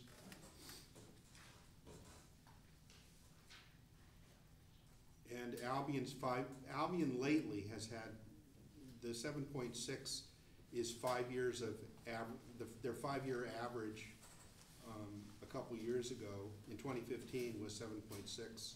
That was their high point. They're the most recent zip code that has their highest average. So Albion is a little higher than they used to be.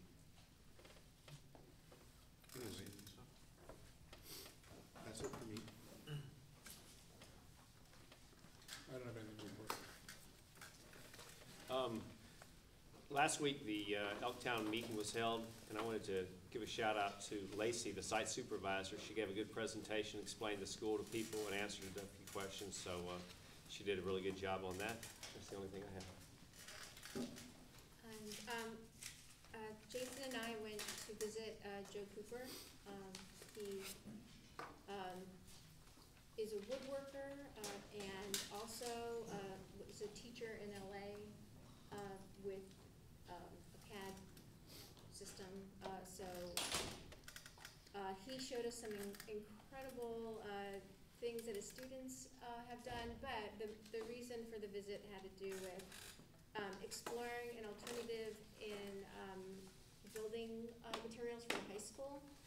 And he has built a very large home with 7,000 square feet. Enormous home, and it's from pre-built panels that show up on a big flatbed truck, and it's assembled. So the building happens in an incredibly expedited manner. And so Jason has on display at the school office. Yeah, I meant to bring the panel. Yeah, so a little chunk of a panel. And I think we can talk about it, when we talk about the building options, but it was interesting. And do you have any thoughts about that meeting? Just it was fascinating to see. He took us on a slideshow all the way through when the foundation was poured, all the way through the It's just a group of workers, maybe 3 or 4 of them, that were able to put all the panels up, and it was pretty cool to see. Yeah. It took how long? For a 2-story building, it took a week, 2 weeks? Yeah, It was I think a something week. incredibly fast. Yeah, so anyway, it was pretty interesting. He's an incredibly personable person. I think he'd love to come and share his experience and extensive knowledge with anyone who's interested. So if somebody is interested in learning about that system or about what he was teaching in LA in the way of computer design, he has a lot to share. So, let's see, we are on 9.1. Thank you.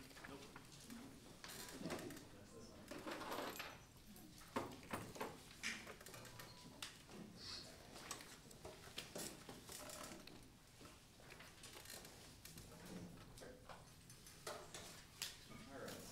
So I don't have copies for the audience, but we'll have a copy on the board for you. This is the first update to our strategic plan for 2018 through 23. So I usually do this in January and in June. So the system I use is to do it color-coded. Green means things are happening, it's in progress, or it's complete. Orange is we're working on it. Progress has been made, but we're not quite where we want to be. And then red is we haven't started on the item yet. So if you could try and get all of that in one, all of the squares there, so we don't have to worry about. Okay. Or just move it up a little bit. That's all you gotta do. Just move it up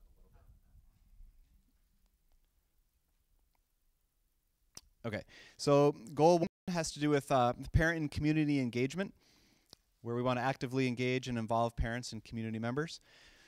We are looking into a new system in Aries to make it easier for teachers to communicate with parents with specific listserv groups, emergency notifications, attendance notifications. We had a demo on that, and we are thinking about that. We're going to revisit that in the spring. We are using a wide variety of communication mediums, such as media, I should say, right? Such as listservs, social media, newsletters, bulletins, and news media outlets. I think that we're doing a good job of getting the word out, but I think we could improve on calling our local media outlets to inform them of events. I remember seeing, Chris, I saw you at an event recently, and I mentioned the spelling bee, and I said, oh, I'll get back to you. I never got back to you. And during the spelling bee, I thought, oh, it'd be great if the beacon was here. But that's my fault for not. Exactly. So I think we need to do a better job of that. Parents do have access to computers at all of our district sites for parent portal access, and the grading and reporting system will be used consistently and clearly communicated to parents. You can see that the K-5 is standards-based, 6-8 is consistent in many areas. As Kim mentioned, the behavior has been separated. That's also happening consistently at the high school, and they've agreed on certain strategies that they're all going to do consistently. All right, so page 2. Okay, this one has to do with parent engagement, increasing parent volunteering.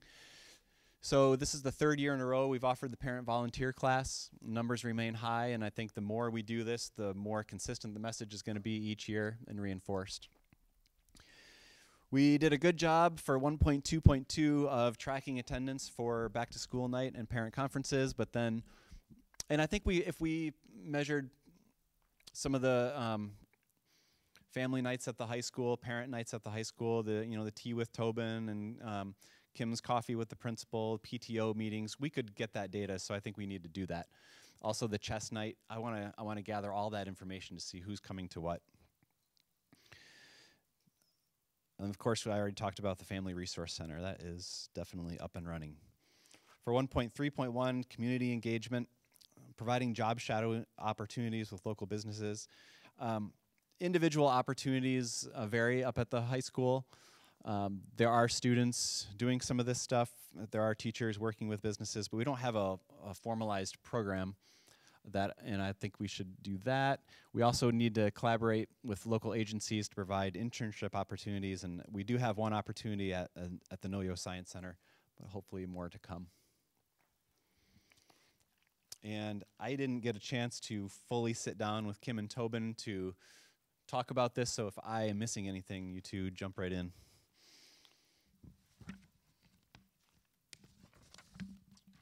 All right. So continuing on for wellness, we are buying more actually all of our foods are GMO free, I believe, and more local foods. A big thing here is that we are going to continue offering organic milk. I think parents and students really notice a difference for the milk.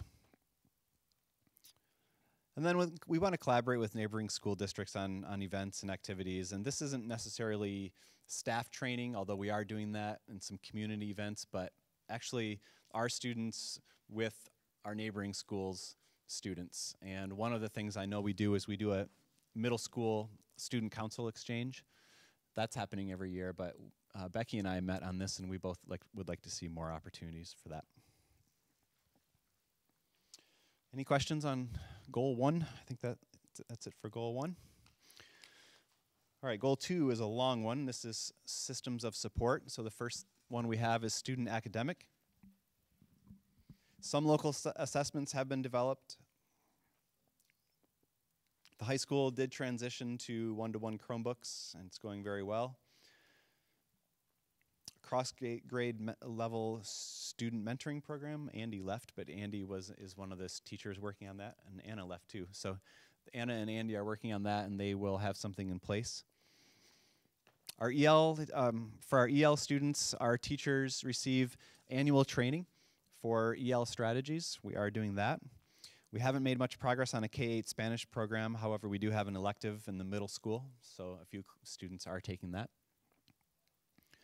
For K-12 music opportunities, in addition to the music production program at the high school and all the things that Marshall does in his media program, we have the ukulele is going on at the school, lead guitar, chorus, and programs in the various grades in Albion and Compshe.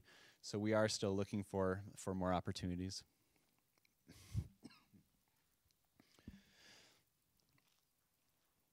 All right. So moving on to the next page, student behavioral. PBIS is still in place at all schools, but we need to revisit those frequently and make sure that all the teachers are on the same page, all staff speaking the same language. It's very hard. This is one of the hardest things, is student behavior will be handled effectively and consistently. So we are constantly having staff discussions on PBIS and how to handle. PBIS, positive behavioral interventions and supports.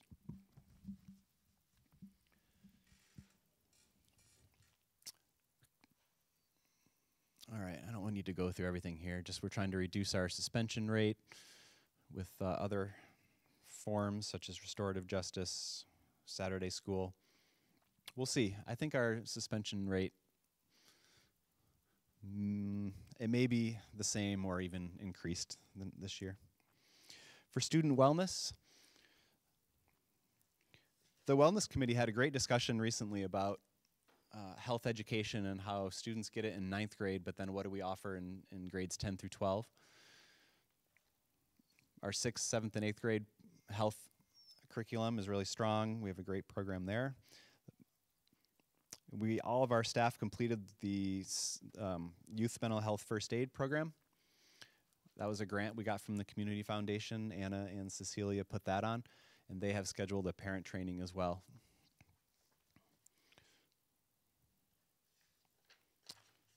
All right, for student communication. Not much to report on here except an AVID and freshman seminar. We are teaching those essential on-the-job skills and interview skills. The Chronic Absenteeism Task Force, hopefully we can reduce that rate, but that we are meeting every month, and those are great meetings. And then the next one has to do with more about the EL strategies and reporting systems and grading. We do provide opportunities for teachers to observe other classrooms, but I'm not aware of a kind of a set program, or do you guys have that? No. So that's always available, though. I don't think we would ever say no. We haven't, on the next page, we haven't done a lot of vertical teaming. We did look into the feasibility of a state preschool in Mendocino, and we will continue to research the need for that with a possible target of 2020-21.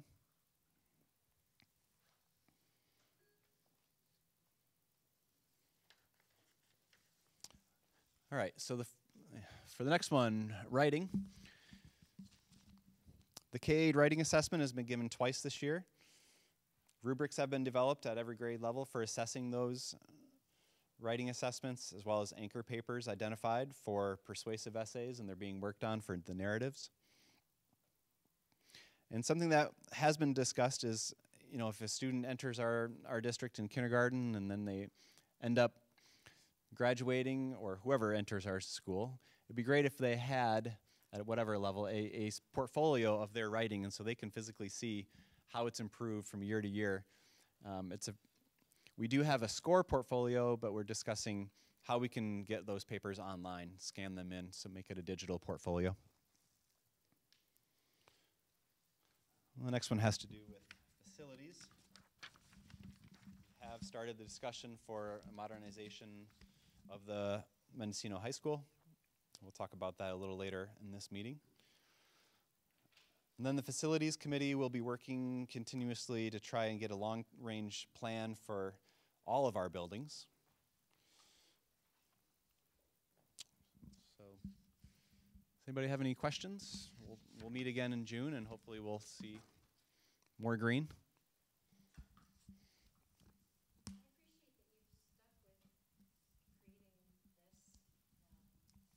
Yeah.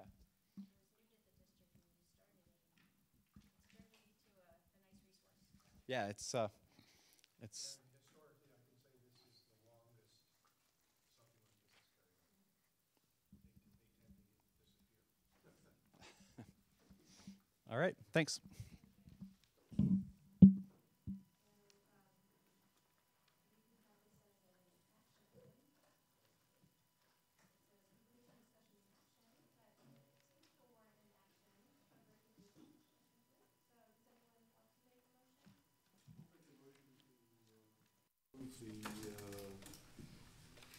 The interim report on the strategic plan. I'll second that. Okay. Are you in favor? Okay. Everyone else in favor? Aye. Next, we have best practices in closing a school district. All right, so this really came about, well, we discussed, we had community meetings and we considered closing the Albion School a couple of years ago. It was a good process, we went through it. The board heard from a lot of the community members. We had many meetings discussing the Albion School, and then ultimately the board voted to keep it open, which was a good decision. We had 23 to start the year, and now we're down to, I believe, 18 at Albion School. And I just want to make a comment just about enrollment. You said that our enrollment was so much up this year. It still is up, but the latest count in our district is 538, which is, we started the year at 556, so we've already lost 18 students. Right. We analyzed where they're going. Well, some were not telling the truth about where they lived, so they had to go back to their home district. And otherwise, I think just we had more move out than move in. All right, so really where this came from though is when we had and remind me, or tell me if I'm not getting this right, but Well, when the we had, only thing that so far, if you're asking me that question, is that we weren't talking about closing the school, we're talking about Oh, yeah, having yeah. a year Right. off. Okay, yeah, suspending it for 1 year. thank you. Just to Right. keep that That's true. perfectly You're right. crystal clear. All right. Okay. So then it came up again when we discussed the trustee boundary areas last year. So when we went out to Albion in particular, the worry at Albion seemed to be that the board was considering considering changing the trustee boundary areas in order to get to a vote to close the school. And that really wasn't the issue. The issue was just the equity of having enough representation of where you live. So Jessica asked me, she says, you know, are there policies out there? Are there any guidelines for closing a school so we can make it a little more clear so it's not so iffy from year to year, or not from year to year, but you know, there's actual, is there a process and guidelines rather than a board member or an administrator saying, hey, I think we should close the school, let's start down this road. Is that right? Right, there seemed, what came out of the trustee area debate was a clear anxiety that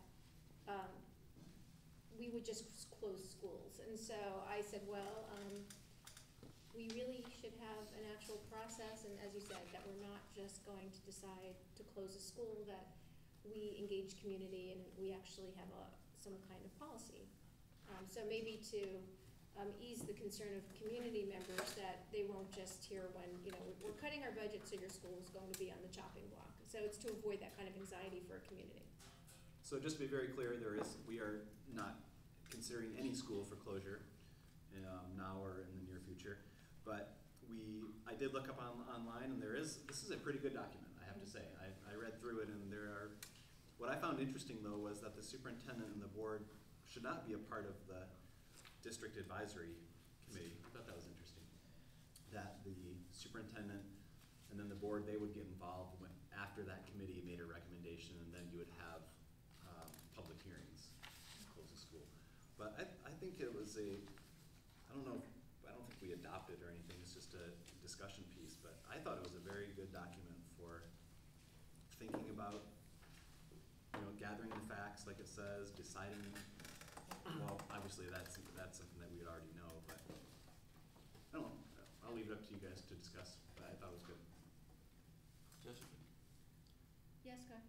You know, we you know, in recent years had a 7-Eleven committee when we were discussing our options regarding the historic grammar school. And as, you know, was indicated, you know, there was not superintendent board participation in that 7-Eleven committee. And I think that in a way that process presumes a lot of things, you know, in a timeline that you know, you have to get to before you would ever consider appointing the 7-Eleven committee. I mean, you know, in the time we used it, you know, it was about what were our options about a building we hadn't used in 25 years for a school facility.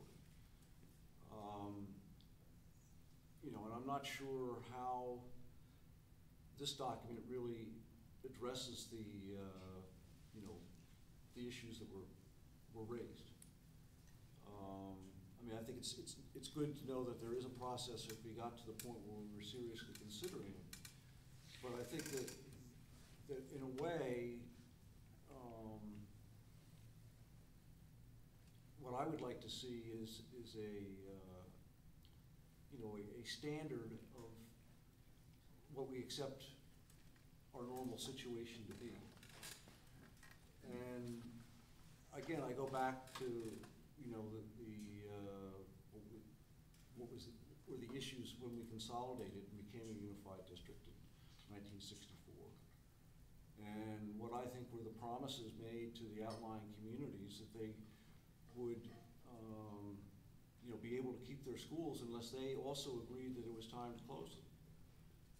And so I would like to, you know, to really see a much simpler document that basically, you know, reestablish those premises.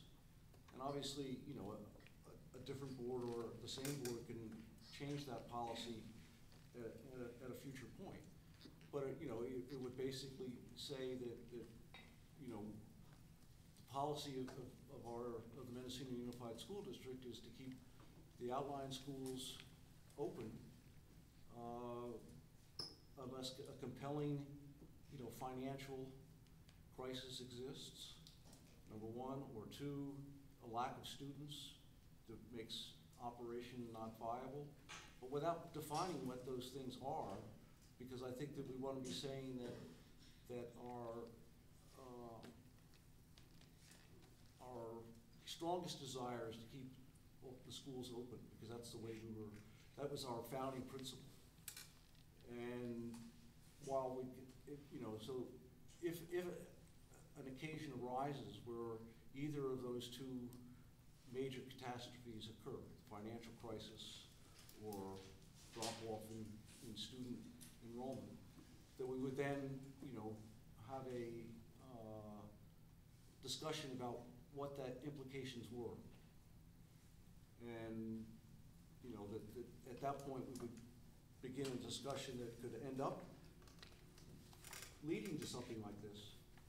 But, it would take some steps to get to here. Any thoughts? I, along with Jessica, voted to close Albion School for 1 year and have made the joke in retrospect that it was the wrong decision. If I had to go back in time and was given the knowledge I had then, I think I would make the same decision again if I didn't know that this crazy thing was going to happen where instead of 3 we had 23. How that kind of thing happens is maddening to me, because I don't want to close the school with 23 kids. And I agree with Michael in terms of the outlying schools are a really basic part of the foundation of this district's culture and service to the community. And I taught at Elk for many years, and at the same time, if there were 3 students out there, I would want it to be closed for a year at least, depending, for a variety of reasons. I don't think 3 students is the best gathering of people for instruction. I think you need a larger group to be most effective, and economically, of course, it has issues. But I very much respect our outlying communities' desires to have schools in their area. This is a huge school district. I like the idea of having something on a piece of paper, and I do think we should have a policy. I don't think the policy is going to be, I think the policy maybe should say somewhere in it that given the circumstances of the current situation, the board will review the policy and see if it needs to be changed. Something. But I do, having it say the school board shouldn't be the ones gathering the facts, I liked seeing that in print. I agree with that. I don't think we should be. Yes, we decide on the facts, and yes, we can contribute, but, we're here to watch Jason do the work, basically. That's our job. It's not our job to be administrators. And in a sense, if we're gathering facts or something, we sort of are being. So I'm not sure I agree with all the wording in it, but it was helpful to me, and I do think we should have a policy of some sort. Winsberg?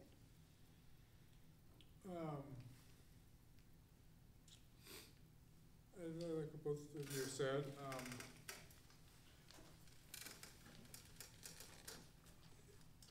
I don't know any policy or any other document that we could adopt that wouldn't make it a contentious issue if in fact it came up again.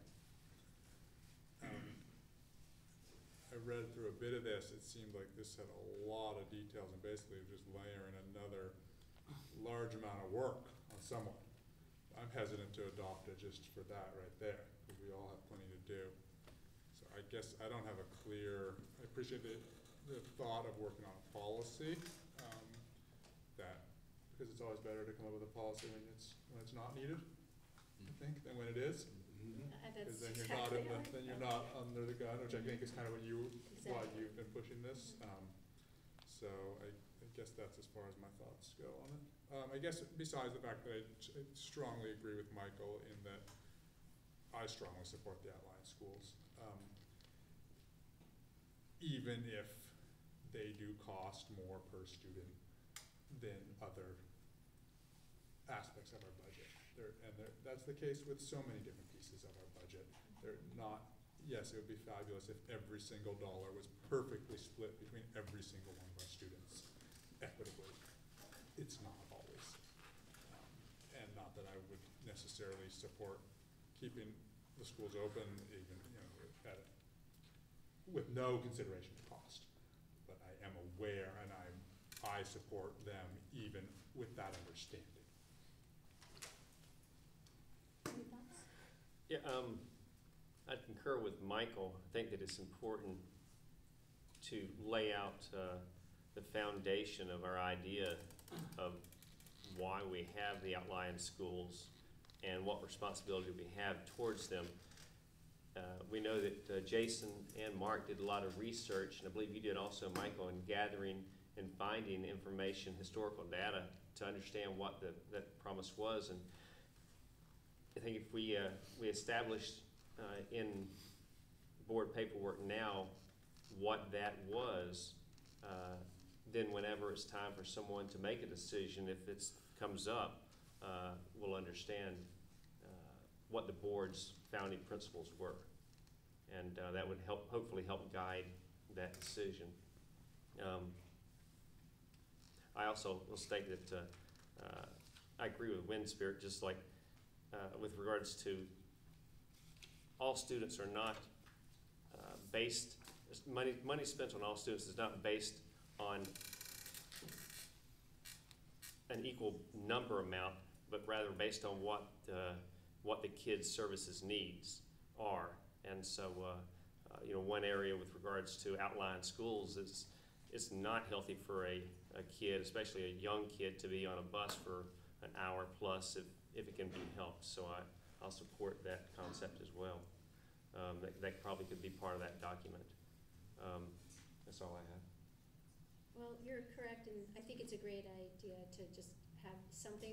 Any board can change it, clearly, but I think just having the intention that this current board has, and not having it in the moment unknown, I think just having some kind of policy that expresses history and our feeling is just worthwhile. I feel to do it at a time, as I said, without the current controversy in our midst is a good idea. So I would like to see the policy committee put together a policy, incorporate whatever they think is reasonable from this document, and I would like to include it as a board policy. So I'd like to see the policy committee take this on. Anyone have any thoughts about that? I agree. I think that's fine. I mean, we're all talking about the small outlying schools. This could address the community school. This could address the Sunrise program. I think it's important that we can, I think that's a great that idea, be right? in our awareness. Yeah. It's not an average school district. This is a unique set of beliefs or values to this district. There may be some others in California, but that document that we have tonight is because there's been incredible pain in many districts in closing schools. And we have our own set of values here, and I think it should be put in writing. Okay. Can I ask a question? Back in the day when my son was going to Elk School, it was probably around 2000, 2001, it was a magic number at the school. It was 8. And as long as there were 8 students, the school was going to be open, or at least that's what I was told. Is this still kind of a magic number for the outlying schools? I don't think that was temporary if it even happened. Yeah, I don't think we have a magic number. I think that I personally don't think that having a magic number makes sense. Right. That's what the policy would address. But I think the policy is, going to try to deal with that issue. But I wanted to comment on something Mark said in terms of, he stated very strongly that he felt there was a magic number.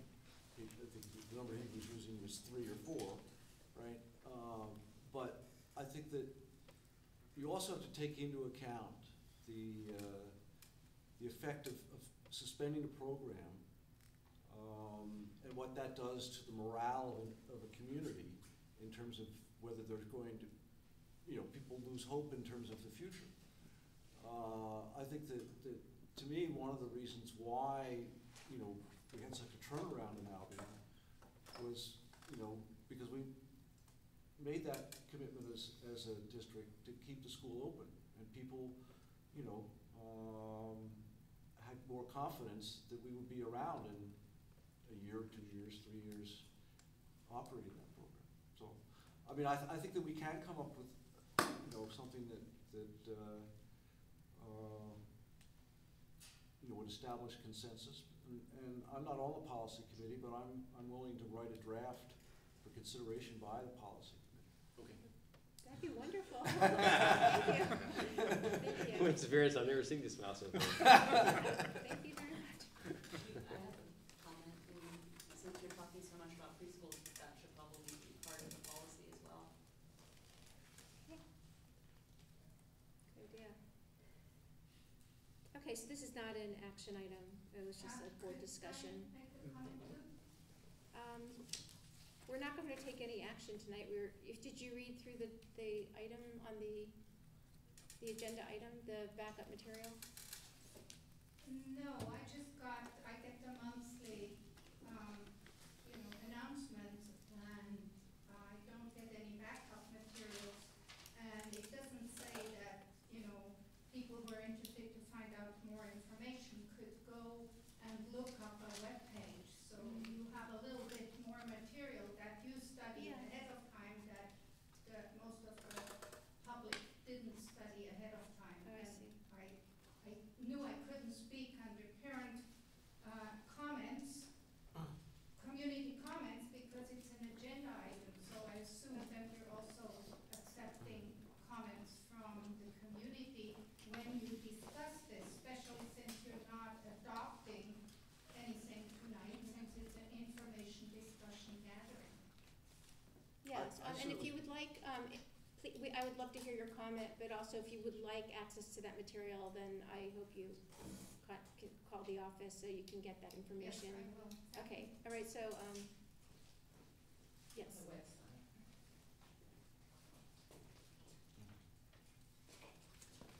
My name is Anne-Marie Weibel. As the board knows, I've been one of the people who has worked hard on creating the Albion Elementary School. It took 8.5 years. It took way longer, but the actual building that is now being used, that part was 8.5 years, dealing with lots of board meetings and lots of community money and community help.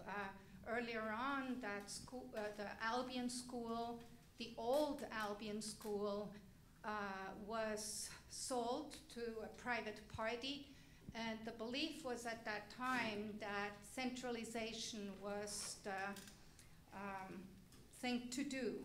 And I think we've realized that that's not necessarily the best answer. So we were talking about maybe starting state preschool in Mendocino, and at some point I also would like to know how that would affect the Elk preschool. But that's maybe not what this meeting needs to be about. I can get that information otherwise. I was also quite involved when the idea was floating around to close the Albion School for a year. And having been one of the founders of that school, I just felt, along with many community members, that once that happens, that's close to the end. Because to get the momentum happening again, once everybody else makes other plans, it's just not, that's the beginning of really closing it and then possibly selling that property.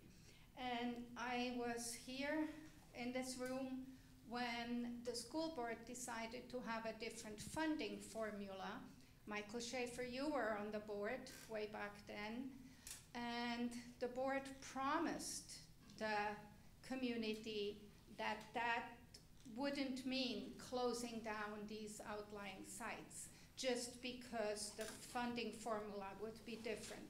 It used to be these schools schools were funded under necessary school formula, and they actually brought in money. So I think we need to remember that these schools not necessarily lose money, but that for many, many years they brought in money. They made money for the district. And I appreciate the comments of some of you who really still feel how important it is for little ones to be close to home and not right on the bus when they need to go to the bathroom or whatever and have these long rides, and also give the community a feeling of community. This webpage, you, Jason, were referring to the fact that it should be another body that's coming up with ideas and not necessarily the school board or the superintendent. And if you are coming up with a policy, it would be nice to inform the parents and have maybe a town hall meeting in Comchi and one in Elk and one in Albion, and or a survey or something, because if you don't include the parents in this discussion, then it's just you coming up with a policy. And tonight, I think a lot of people might have come if we wouldn't have power outages. I still have no power in Albion, and so it's kind of not a good night for parents to come out and talk about that. There are, unfortunately, in this district, also parents who believe that these small schools are taking money away from students at the K-8 site or at the high school. And that still has been going on for 26 years. So part of this movement for redistrict is kind of connected with that feeling that certain parents had. And I want to applaud the school district for having studied those issues for about 5-6 months, and then the issue went on to the county, and who knows what's going to happen, if anything's going to happen or not after that. But it's hard when we're pitting people against each other or communities against each other, and we should be in it for all of us. And I know finances are an issue, and so I understand that, but there could be creative solutions that maybe are offering some other service, that maybe adult education, or maybe a library, another library site, or, it seems we should think of the bigger picture. Yeah, but if we move forward with the policy, there will be, please get a copy, and we would want the community to have feedback, and it will be another agenda item. Okay. Okay, we're not discussing anything close to closing anything right now at all. It's more of have this in the system.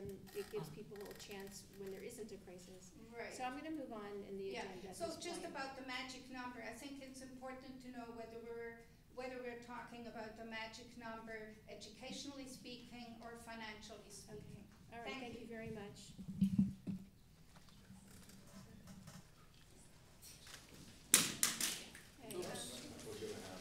So we're up to the dashboard, 9.3.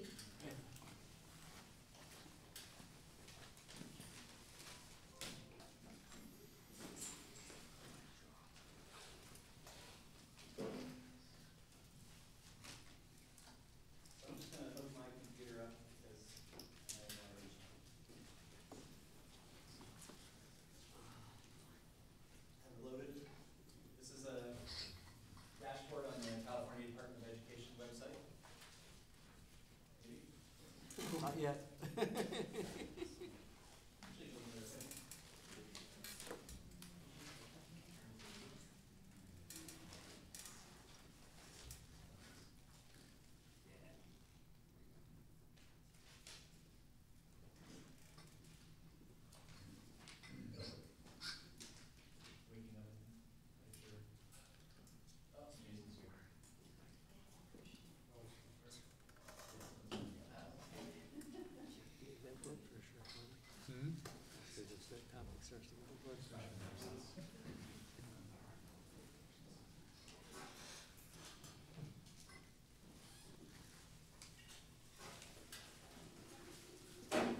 So when you go onto the California Department of Education website, you find this under testing and accountability. And you have the school dashboard here. And then if you want to go into a more detailed look at why we are placed in a certain color category, you go to these 5x5 case reports. So I'm hoping I'm connected to the internet. Should be. So you go in and then to your district name. And here comes a list of schools. So we're going to start off with the high school. So Mendocino High School, it comes up as this is the true dashboard, which shows Everything that they measure here. So they measure suspension rate, graduation rate, college and career, English learner progress. We don't have enough English learners, or either we don't have enough, or when you see something like this, or they aren't measuring that yet. Then we have English language arts and math from the SBAC standardized assessment. So they measure. So then we go down, go into. Here's some data from the high school. And then we can go into the certain categories here. So if we look at our English language arts, we can see that we were above the standard, but in this year, but we declined by 50 points. And remember the year before, this past testing cycle, the scores were really high in English language arts and math. So that's why you're going to see declines in that one. For college and career, we have 68.9% prepared, and we can go into the. So is the little meter purely rated against ourselves, or is it against the state and against ourselves? It's against the state, but also if we're increasing, if we're getting better or worse. So it's about where we are. This is compared to the state, but then are we getting better? So that's why it's and I'll show you that in a second. So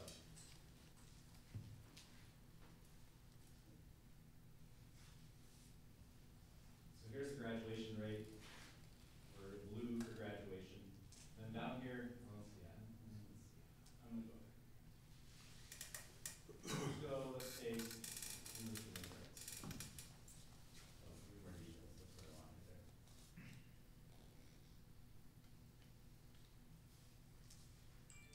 So then within each category, it breaks it down into the various student groups. So for us, as a small school, we often will not have enough students for the data to register or that they're going to report. So obviously we have our white students, and then all of these, they're really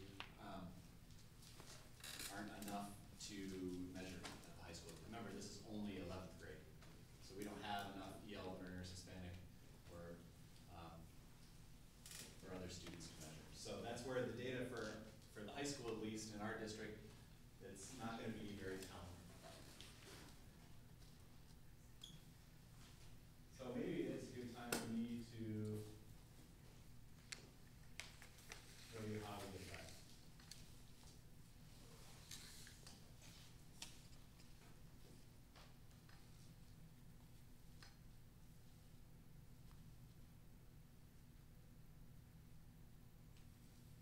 All right, so now we click on this additional report data, we can type in Mendocino.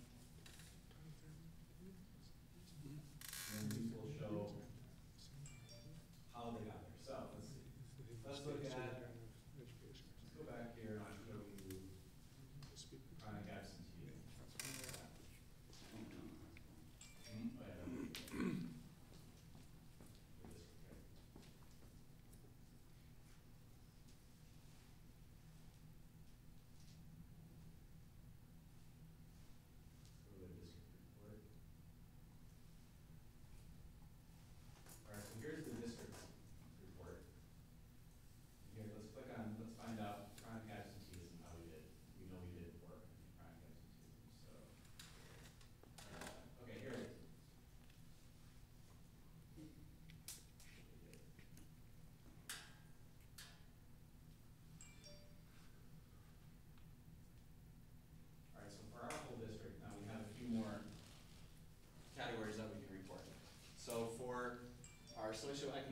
disadvantaged, and our white students, we scored in the red, which is obviously bad. For students with disabilities in the orange, and the Hispanic population in the yellow, and then not enough to measure here. So how we got to the overall score of red, we can go over to the 5x5 model for chronic absenteeism.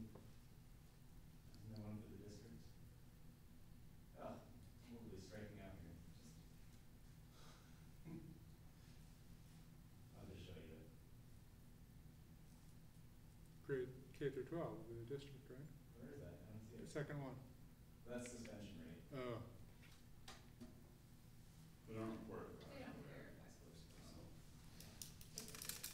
Oh, right. All right. So here's, let's see, all right. So here's our level on that side. And then over the top is whether we increase significantly, increase, maintained, declined, or declined significantly. So we look at the K-8. Here we are. We are in the very high category. More than 20% chronically absent in the current year. Then we go up, can't put it all in one. And then we increased. So if we got worse and we're high, then you can see that we're going to be in the red. So you can be very low. You can have a really bad rate of chronic absenteeism, but if you're getting better, then you're going to be in the yellow. So it's all about improvement and where you are. So I don't know if you want me to go through all of it, but we can go and you guys can go back and look at that. But for the district,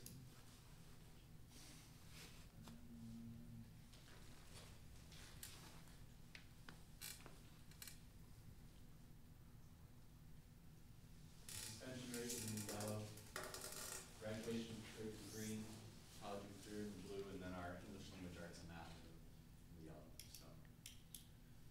This is a great resource for us to go and explore. It is, and I'm not the best at explaining this because I'm just learning it too.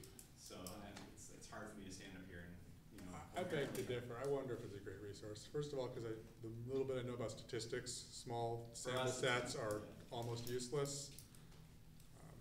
I guess. I wonder who looks at this, and if anyone that isn't in administration or teaching looks at it, or if people that are trying to decide where they're going to live are going to look at it. I hope it's not taking up too much of your time.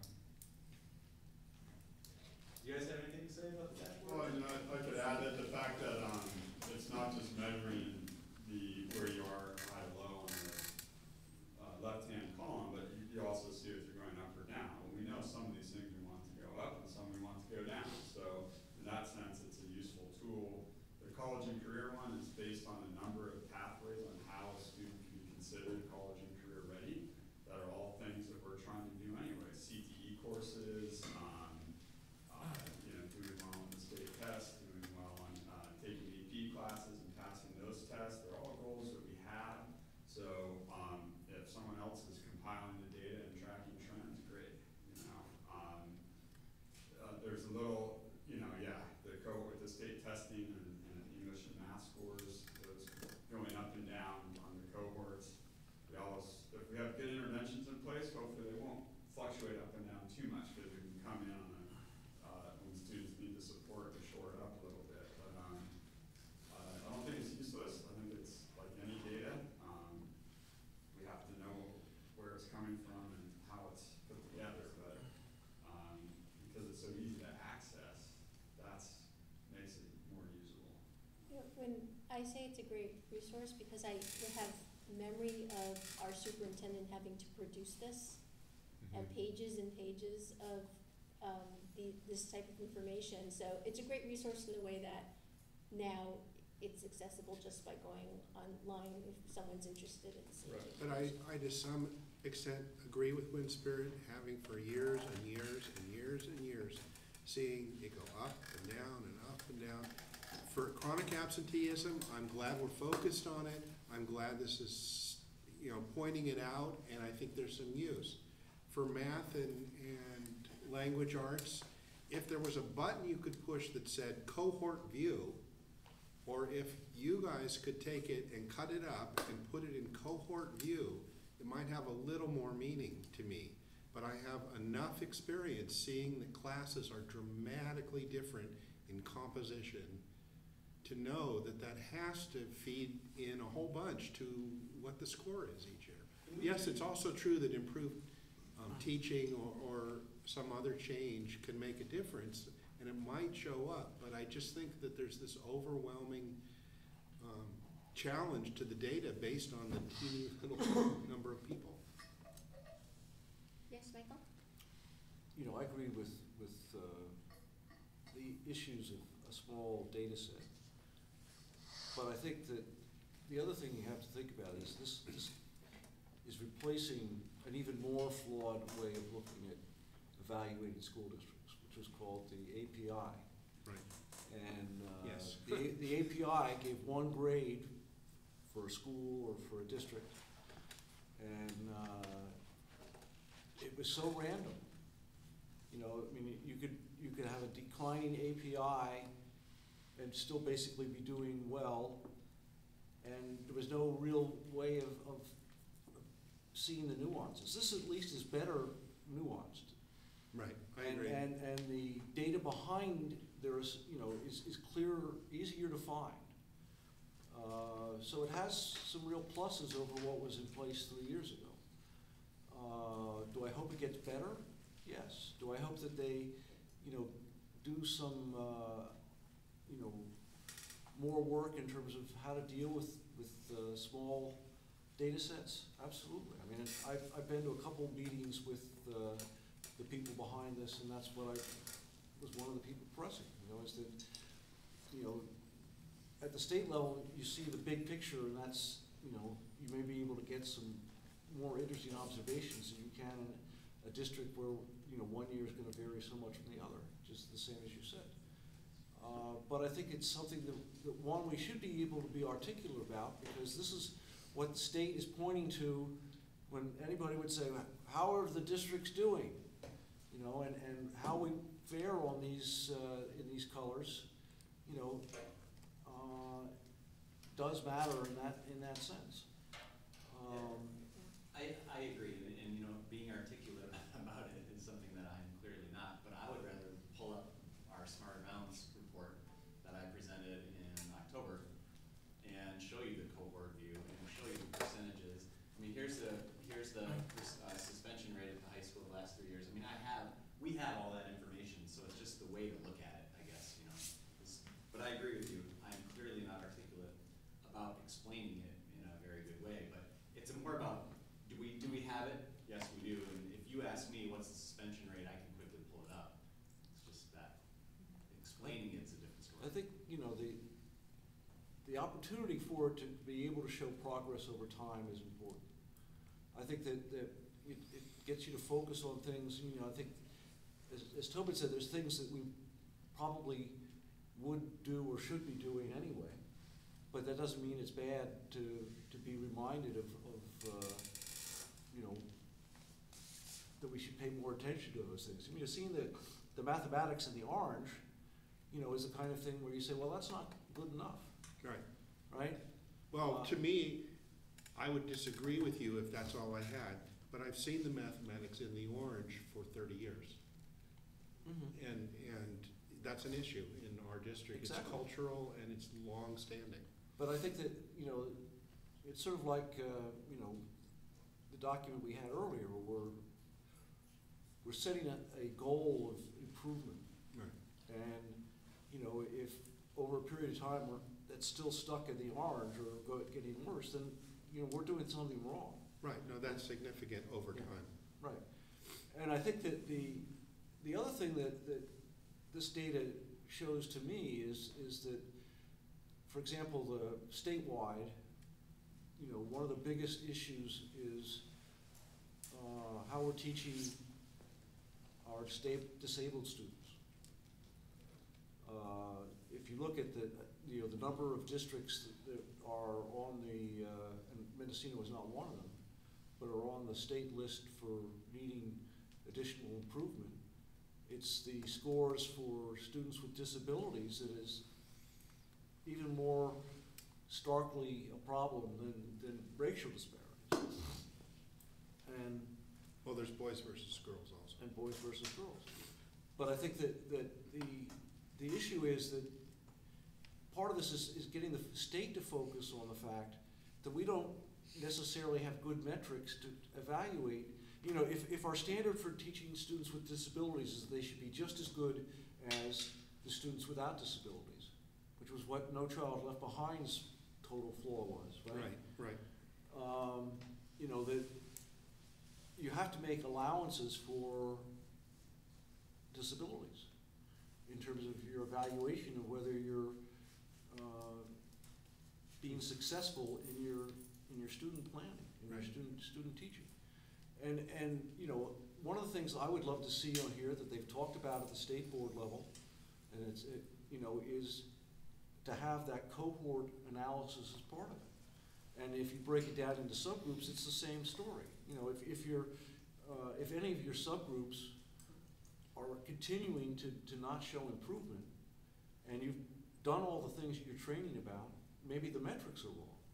But on the other hand, if other districts are able to show improvement and we're not, then maybe we're doing something wrong. And the point about having this kind of data is to try to improve what we're doing.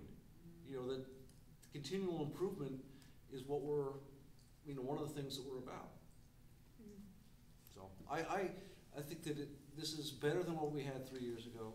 There's a lot of things that they can make it better, but we should not be afraid of it and try to use it effectively. Thank you. Thank you, Jason.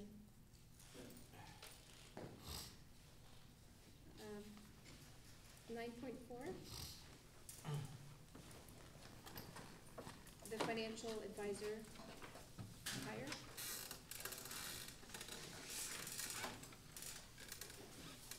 All right, so we met on January 8th with the financial advisor that he brought us through some of the procedures and some of the aspects of a school bond financially.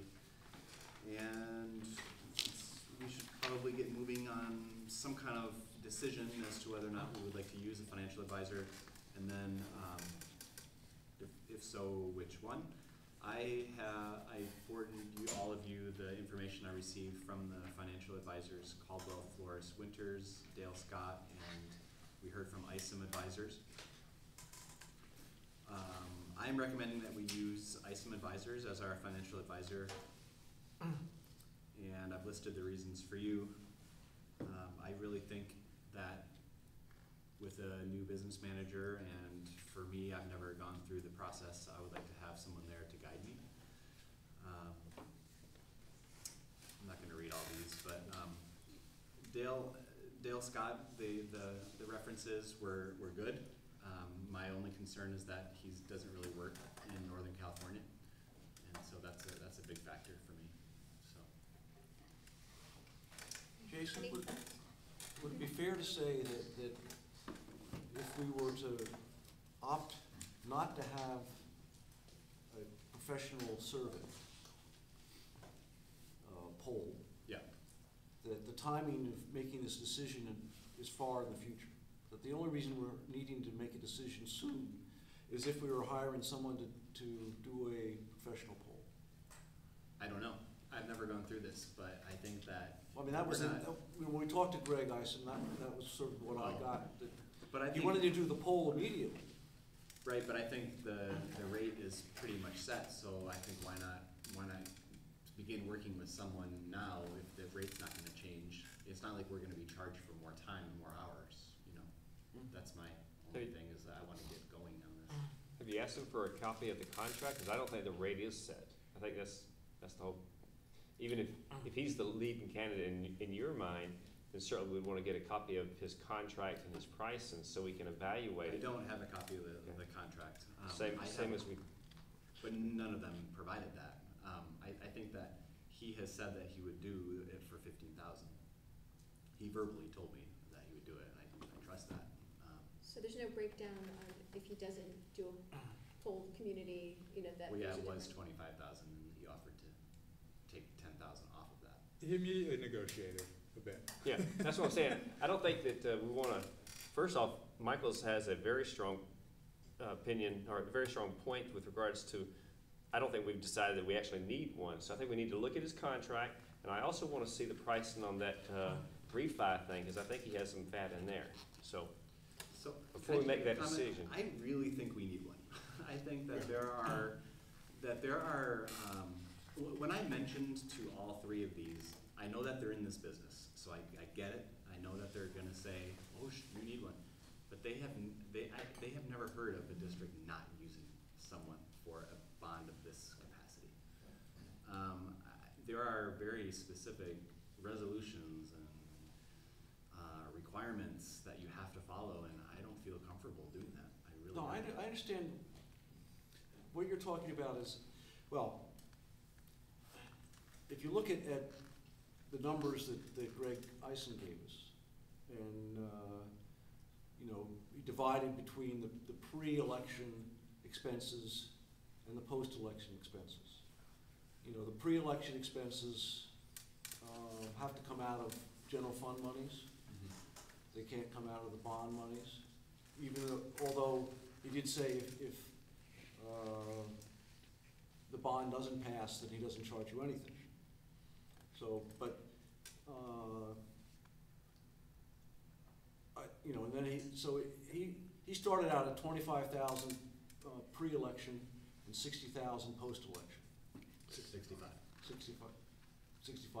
post-election. And it's kind of hard to compare the other people if we don't have finite numbers, you know, about that. Or can, you know, we divide it? In other words, I want to give you all the confidence and assurance going forward with this that you need. And if, you know, I'm happy to hire an advisor to help you through that process. But I'm not sure I'm ready to make a commitment tonight for a post-bond, the post-bond work, because I don't, you know, I have nothing to compare his $60,000 quote to any of the other quotes, because we didn't get that specific. But you got some numbers from some. I mean, you I said just here. have numbers, but I just have numbers from all of them. I think the comparison is not useful in price, because you're not comparing people of equal quality. You're not comparing other people who've run through a bunch of these elections in Northern California. None of them have, and I think Jason has good arguments here. Yes, it's unfortunate that there aren't three companies in the same ballpark in terms of experience level with districts that could be recommended by somebody in this county or a neighboring county, people who've had experience, because there are so many bond elections. The way it works is this company does almost all of them in Northern California, and that's not the best kind of capitalism in terms of competition. And yes, he was a little slick, and he's from Danville. I grew up there. I know what that's like. I'm sure he makes a really high salary, but I really think that this is a huge undertaking. We're talking about $20 million or something like that. I think that it's incredibly important that we fix the high school. It's not debatable, and I think that the two Jasons are new at this, and I respect Jason's thinking on this, and I don't think we should approve it without seeing a contract. I agree.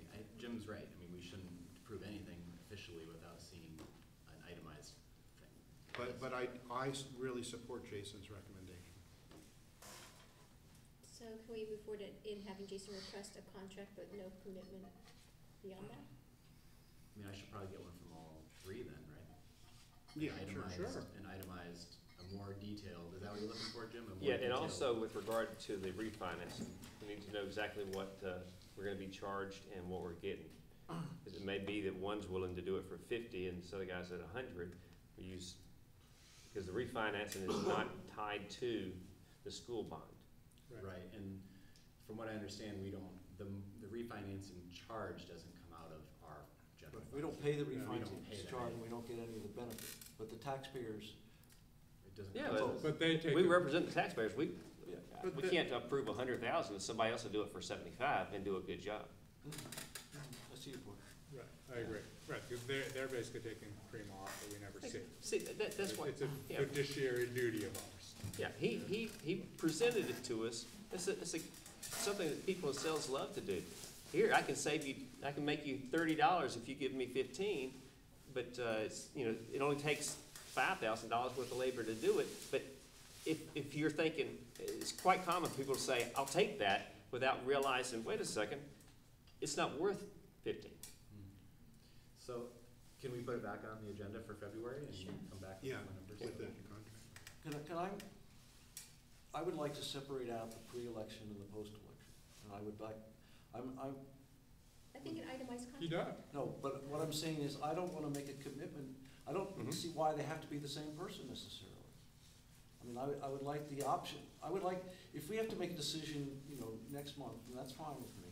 I would like it to be only for the pre-election part. And that takes us, over a year, in the future. And we can make, any time in that year, the final decision. If the guy works out well and we're happy with him, then we can go forward with him.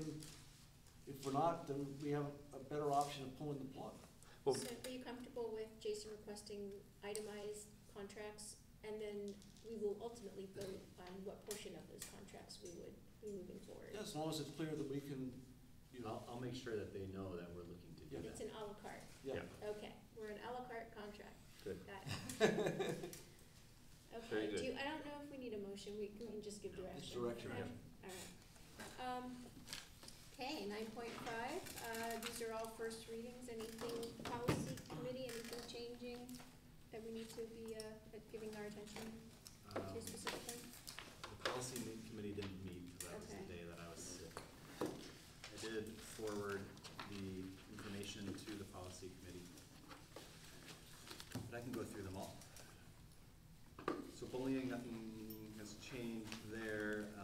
You had last asked that we include the terminology of groups instead of individuals. In addition to? Oh, in addition? Yeah. But I guess where? I'm not attached, it's okay. Oh. Okay, because I was looking for places where that would go, but I think that if it's an individual, that means groups, but I get what you're saying, so what would you like us to do? I think I'm just fine. Okay. I'm not gonna make that. Okay. All right, so nothing else has changed in all that right. one. All right, what's the next one? So for educational foundation, oh, this is good. So I met with all three of the charitable foundations that are not exactly connected to our district, Club Cardinal, Muse, and the Chorus Boosters. And I talked to them about the policy suggestion, and then the form that we want to implement. So a couple things. We want to look at these. So in bold are the changes, or the additions. So on page 2, we identify whether it's a grant, donation, and gift. That's nothing new. But all of the organizations asked for some appreciation, some acknowledgement, whether it be at a board meeting or from the principals in their newsletters, to their bulletins, online. So whenever possible, you can see the language, if you want, whenever possible, site administrators and program directors will recognize donations, gifts, and grants in school publications when funding is pledged and or received. So one of the things that we talked about is that sometimes organizations pledge money, but then that money isn't needed in the end. So it would be nice if we acknowledged the pledging of that money and not just the receiving of the money. So I think that's reasonable. And then the actual form, the only change there is included in your packet. I don't have a copy in front of me, but yes, you have it. Oh, no, I don't have it. Sorry. The only change there was, here we go, that sometimes donations, when money is donated by somebody to a specific item and it's not a grant, so sometimes the donated money is, the amount of the item doesn't cost as much, so they the course boosters especially said, well, we often donate towards transportation. It's not a grant, so we would like, we're not flush with cash. We'd like that money back. So I added that line in there. So all three groups were very happy with the form. So I think we should move forward on that. That's good. That is good news. Questions about that? Now, I would also say at that Muse meeting that the three of us went to, Muse had a really good point that because they're trying to raise money for the school district, the positive advertising by us thanking them allows them more entree into getting more money from donors. So I think it's a very good idea for us to compliment them every time that they've done something for that reason. Mm-hmm. And yesterday on the radio, the headsets, are those some of the headsets that were purchased by Muse? Yeah, the headsets, all the streaming boxes, the mixer here, yeah. So that was part of their, they say that at every broadcast, thanks to Muse for the equipment that we're using. So great. That's pretty cool. Wonderful. All right. Keep going? Yeah, if there's anything else on. Yeah, the next one is non-discrimination in district programs and activities. This is a required policy update for our cafeteria audit, which is coming up in March. So we would like to move this one right up to a first reading, and it simply has to do with updates in the law. For vacations and holidays, you can see the final version of the vacations and holidays as well. So there are a couple of changes I'd like to recommend. That we use the same language, that we use, where was it? Accrue instead of accumulated in the second to last paragraph. So unused vacation leave may be accrued to a maximum of 5 carryover days. So I'll make that change.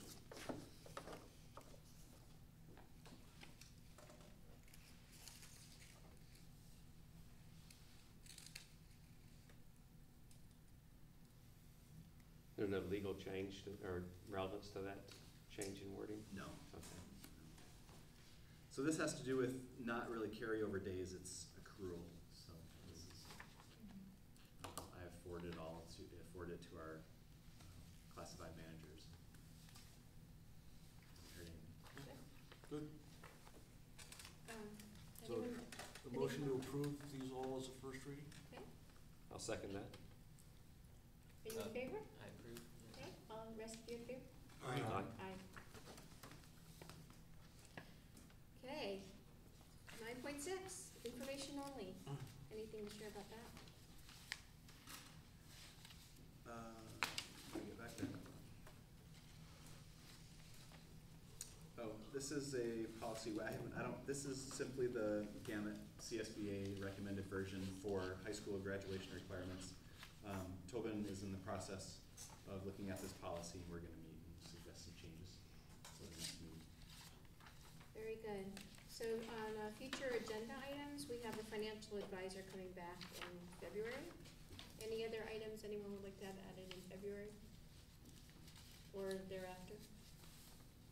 I'm curious, is the finance committee trying to look at closing the red projections in our budget?